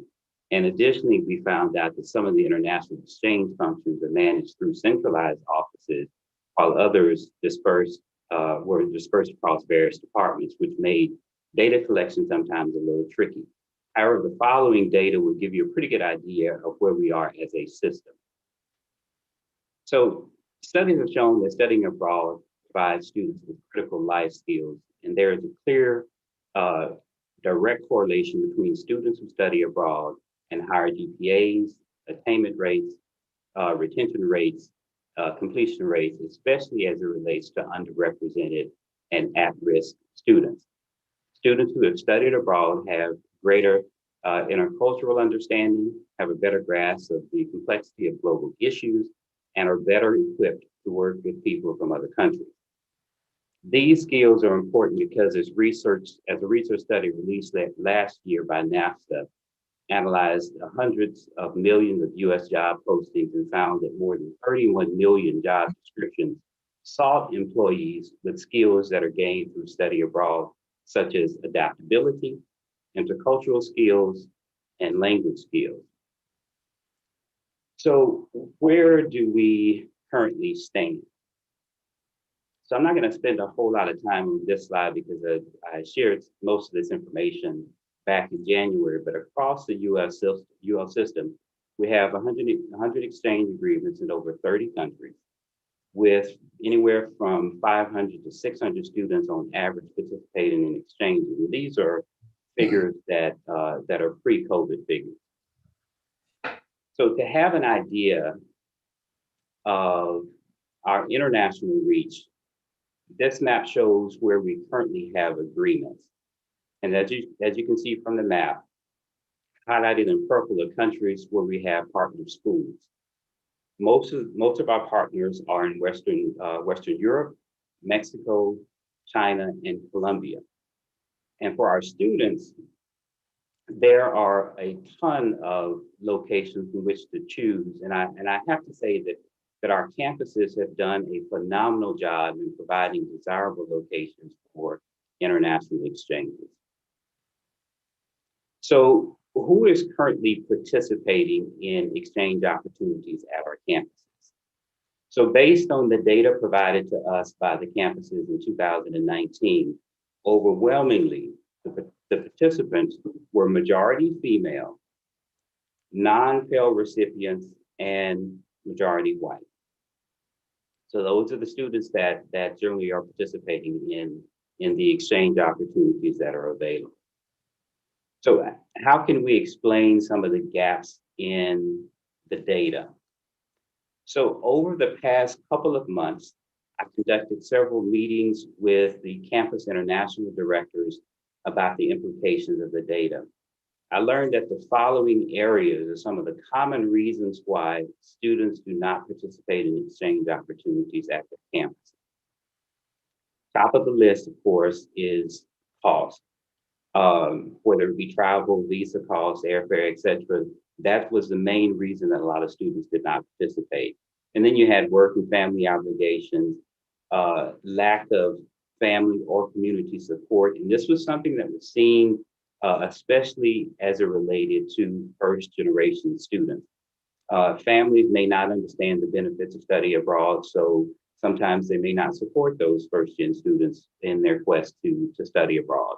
Of course, language barriers, anxiety about travel, and sometimes it just boils down to just a simple lack of awareness, as I think Alexis alluded to when she spoke about not having really any awareness of those programs being available as part of some of the high school tours that she went on here in Louisiana. So how do we remove some of those barriers? So the next slide covers some of the things that we can do to increase the number of students who study abroad, especially those students from underrepresented groups. Peer-led recruiting sessions.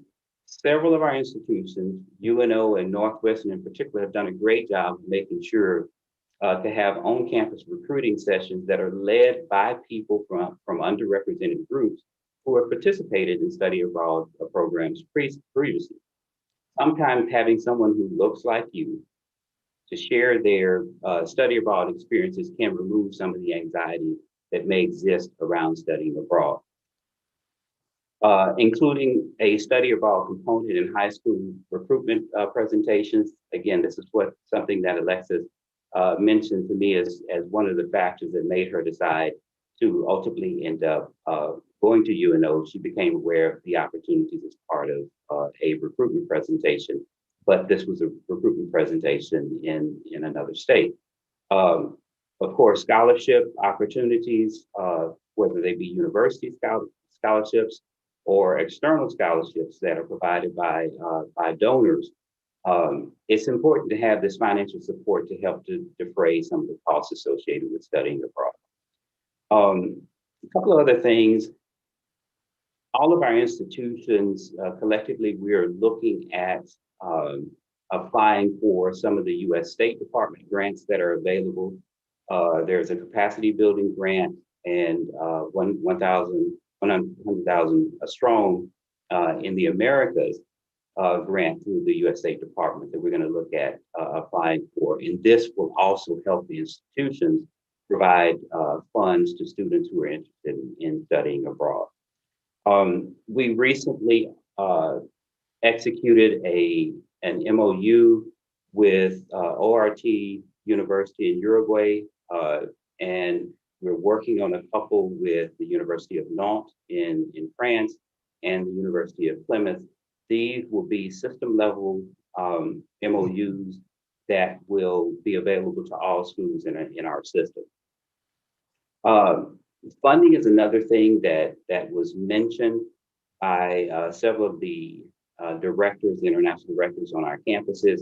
Many of the schools, the international offices,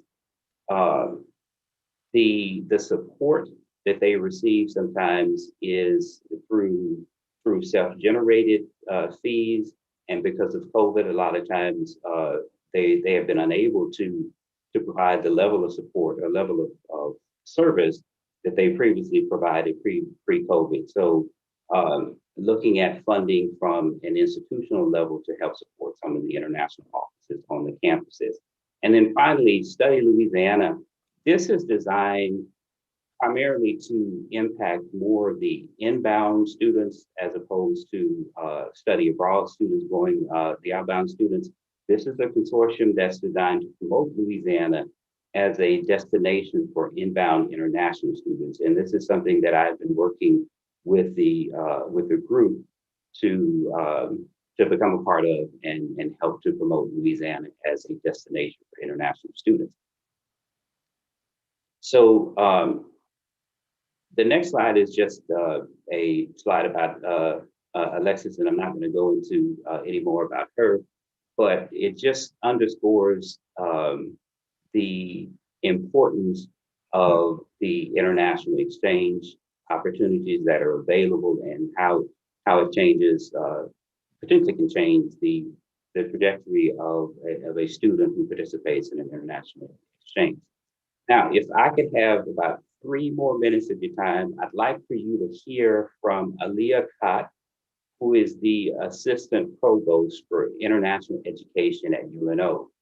Now, she has over 30 years of administrative experience in study abroad, arena since she started at UNO, and since 1973, UNO has about 13,000 students that have participated in study abroad programs. And so I'd like for her to talk a little bit about the success stories at UNO and talk about some of the things that they're doing. So Aliyah. Thank you, Dr. Jones. Thank you, Dr. Henderson and Chairman Carter and supervisors for inviting me to speak to you today about international education and exchange. I'm honored to be here with Alexis Reed. Dr. Jones asked that I briefly discuss the department I oversee at UNO and some of our study abroad outreach activities. So our department, the Division of International Education, is completely self-supporting, and it's composed of 2 units, International Study and Exchange and our Intensive English Language Program. The IELP is a non-credit program of language study that prepares international students to enter the university. It was founded in 1995, and we've pretty much operated online since last March, although we've had some small cohorts of in-person classes for the local community learning English, as well as a few new students who have been able to enter the US. In our study abroad unit, we can say that it first began at UNO in 1973 with our first programs in Germany. In almost 50 years since then, over 17,000 students have studied with UNO, primarily during the summer and in large part on our flagship UNO Innsbruck International Summer School. Particularly in the last 2 decades, a large percentage of our students have been guests from partner institutions. Their participation is critical to our ability to offer affordable programs to UNO students in a way that allows us to leverage the most aid for them. Additionally, study abroad allows us to increase capacity for courses that we're not able to offer on campus. And we all know how the pandemic has effectively derailed international student mobility. Our US students have not been able to study abroad, and the new international students, for the most part, have been unable to come here. But in spring 2020, right before the pandemic, we had begun some new outreach activities designed to increase the number of underrepresented students on study abroad.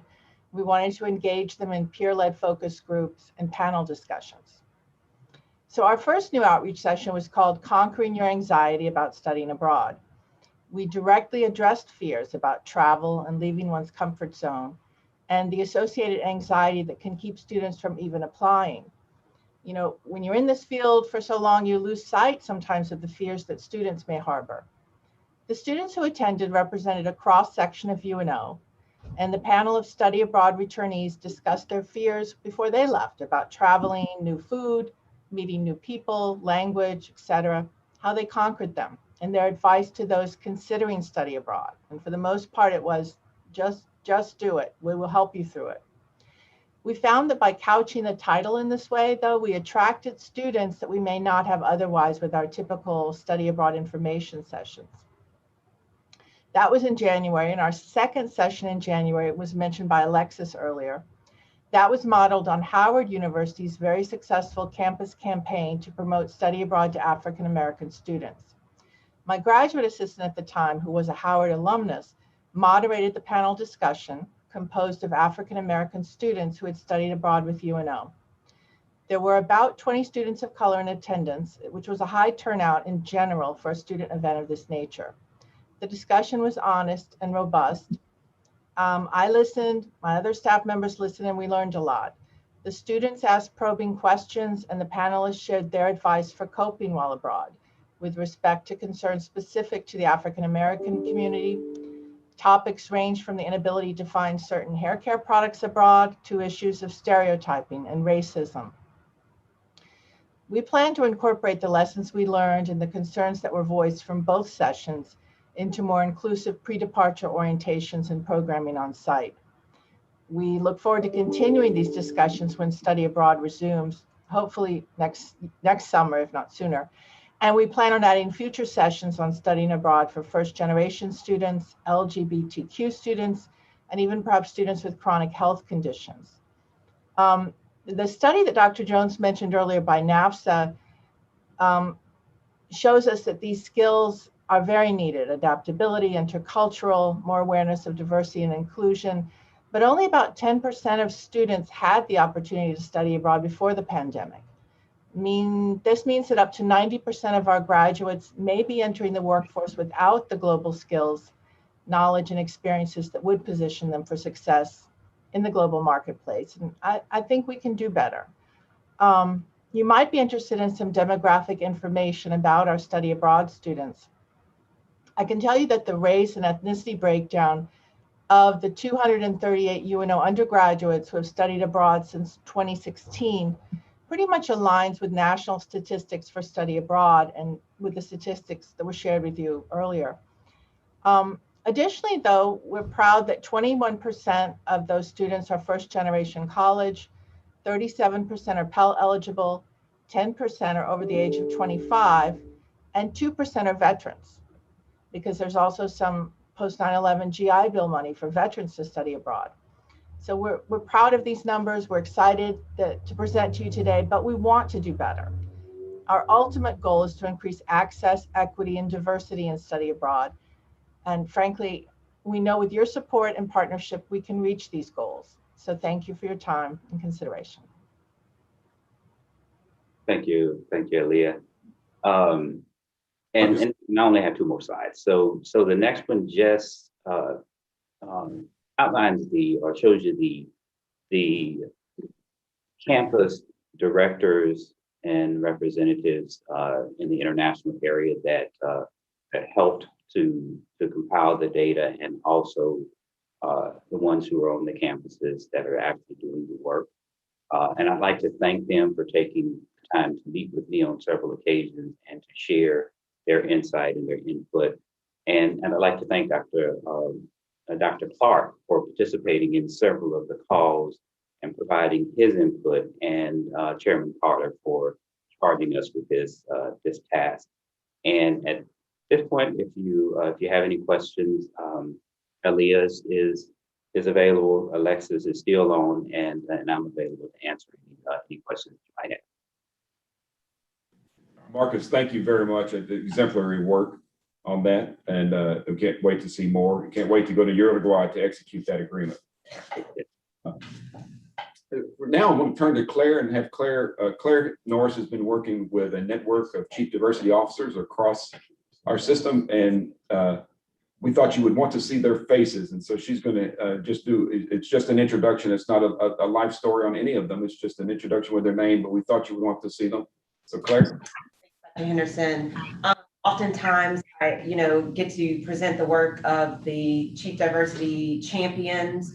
And so I think it's an opportunity for you guys to meet the true heroes on each campus. We'll start with Grambling State University, Ms. Lori Williams, and we're asking for a quick update because I think we're standing between lunch. Good afternoon, everyone. Thank you for the opportunity to share. Again, my name is Lori Williams, and I serve as the Associate Vice President of Operations and Chief Human Resources Officer at Grambling State University. We're a proud HBCU. However, our commitment to diversity, equity, inclusion, and belonging is not singularly focused on race. President Rick Gallo has empowered me to lead our student programming and planning initiatives, as well as the efforts that we have for our faculty and staff members. In my role as AVP, I also oversee the Office for Civil Rights and Title IX, and I also serve as the internal point of contact on legal matters. So it's the convergence of all of these functional responsibilities that empower me with information and knowledge that allows me to influence and affect change as we continue to move towards and advance our targeted new reality. So again, thank you so much for the opportunity to meet you all and to share a little bit of what's happening at Grambling State University. Thank you so much, Lori, for that. And we are going to move to Louisiana Tech. And if you could just give your name and your position, Devonia, that'd be great. Introduce you to the board. Okay, so I can't get my video to work for some reason. But so you won't be able to see my face apparently. There we go. Here we go. Hi, I am Devonia Love Vaughn. I am Dean of Inclusion Initiatives and Student Success here at Louisiana Tech. I have been here now for 5 years. I'm in my 5th year. I'm empowered in a whole number of ways, and I think one in particular has been my trajectory here at the university with regard to DEI work.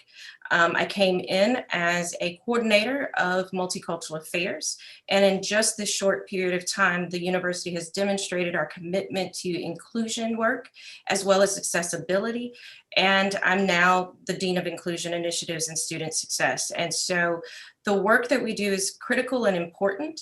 We're extremely proud of the fact that we have a very sizable space that is dedicated to underrepresented students, which is our Multicultural Center, where we have a robust scholarship program where we award anywhere from 75 to 100 students with scholarship opportunities, and we have a built-in accountability piece.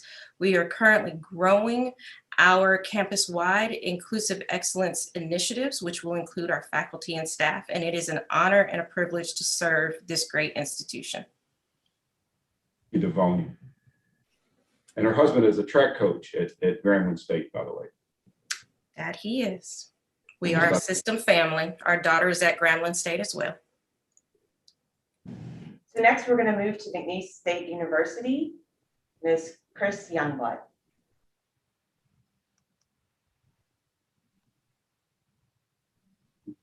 Good afternoon, everybody. I am the newly appointed Director for the Office of Inclusive Excellence and the Chief Diversity Officer here at McNeese. And I am excited to be in this new role because I know that I have the support of our senior administration in order to grow and build upon the foundation that has been started here in the Office of Inclusive Excellence at McNeese. Thank you. Thank you so much and welcome. Next, we are going to move to Nicholls State University, Mr. Stephen Kinney. Good afternoon. My name is Stephen Kinney. I am the Assistant Vice President for Human Resources and Chief Diversity and Inclusion Officer at Nicholls. In July, I'll be celebrating 4 years at Nicholls. I've been the Chief Diversity and Inclusion Officer since 2019, where we have been really engaged in embracing diversity, equity, inclusion all over the campus. And similar to what Lori said, we're going well beyond race and gender. We're making it a holistic approach to diversity, equity, inclusion across the campus. I'm happy to be here and thank you all for having us. Thank you. Northwestern State University, Dr. Snowden. Good afternoon, everyone. I'm Michael T. Snowden, and I just want to say, as a still interim till May 1st, this is the only institution I know that gets a lease with an option to buy as a Chief Diversity Officer, but I'm so glad they picked up the option to buy. I'm really empowered by the campus culture here at Northwestern. What we're doing, we want DEI reflected in our campus culture, and that includes our policies and procedures, our employment opportunities. We feel that DEI is an investment and not a cost. And so what we do is everything that we try to bring to the campus is an investment that we hope and pray will get our campus going in the right direction and continue the work that I've done as an interim. And I appreciate the opportunity to address you today. Thank you, Dr. Snowden. Southeastern, Dr. Hornsby. Hi, I am Dr. Elizabeth Hornsby. I am an assistant professor and graduate coordinator in the Department of Communication and Media Studies. I also serve as the general education coordinator for our university, and I serve as the chair of our Diversity and Inclusion Advisory Council. And I really believe that all of the unique roles that I inhabit at our institution are the perfect opportunity to converge this conversation around diversity and inclusion to ensure that it is not only our students who are impacted by this work, but also faculty and staff. And I am honored to be able to work with Dr. Crane in an advisory role to discuss policies and procedures that can really continue to enhance our inclusive campus community and really actualize our motto of "You Matter." So I thank you for your time and for this introduction. Thank you so much, Dr. Hornsby. Moving to UL Lafayette, Dr. Mallory. Where did Elizabeth go to school?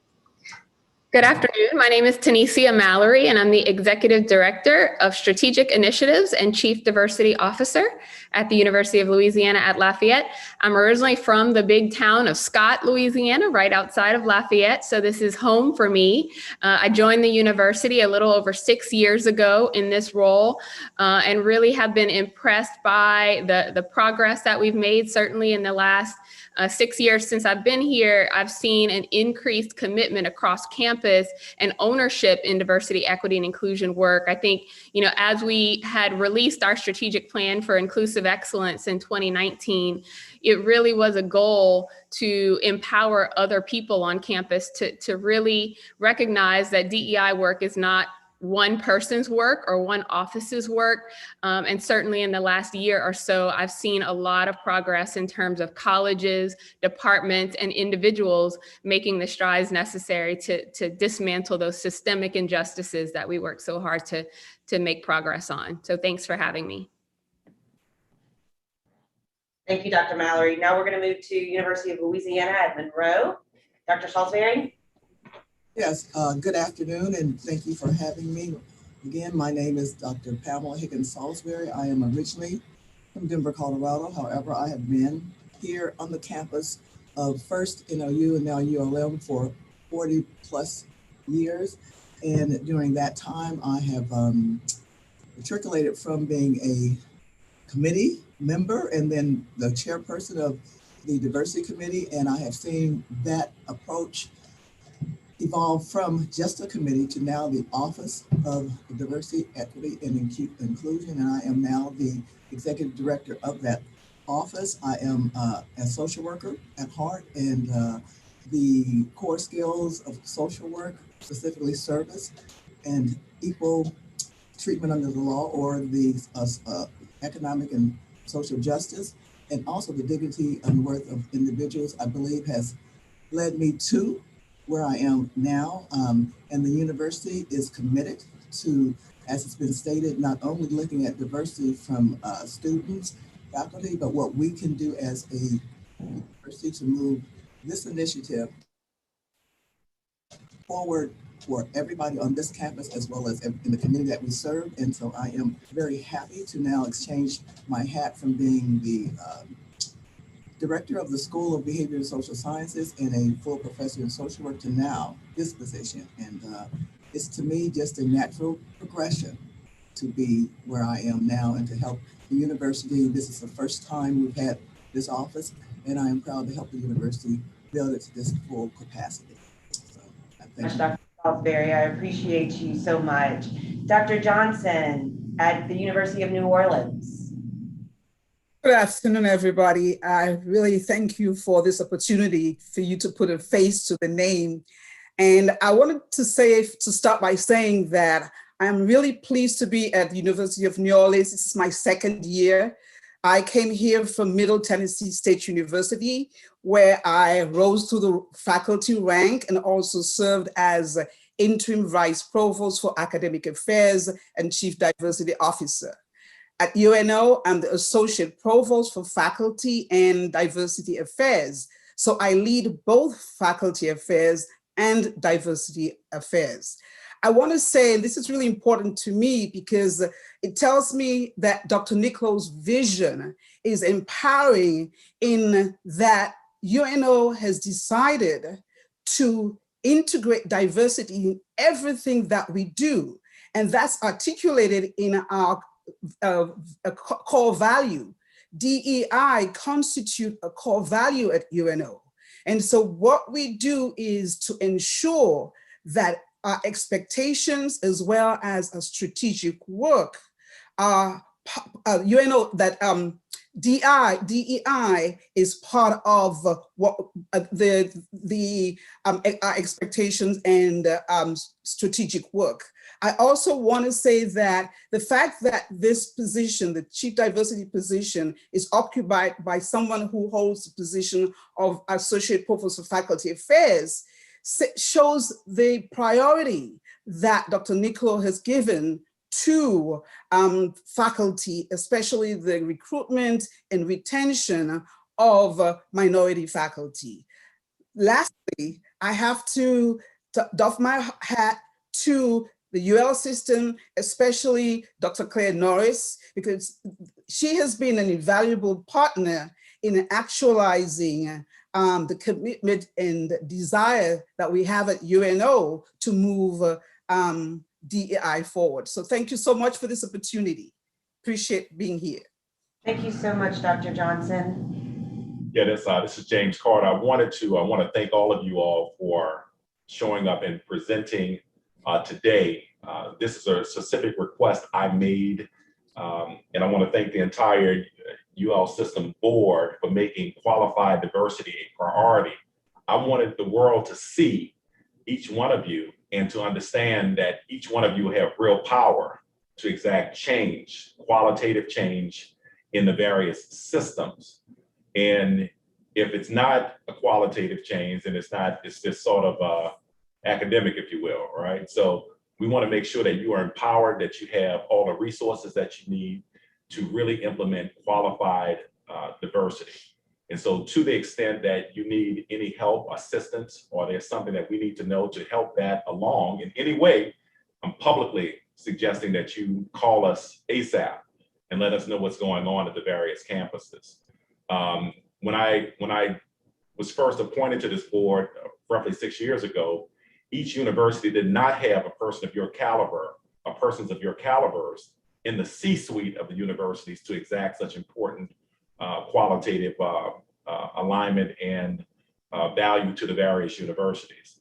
And also, along with the board, I want to specifically recognize Al Perkins for being a strong partner in making sure this particular initiative happens and that you all have qualitative and powerful positions to make change.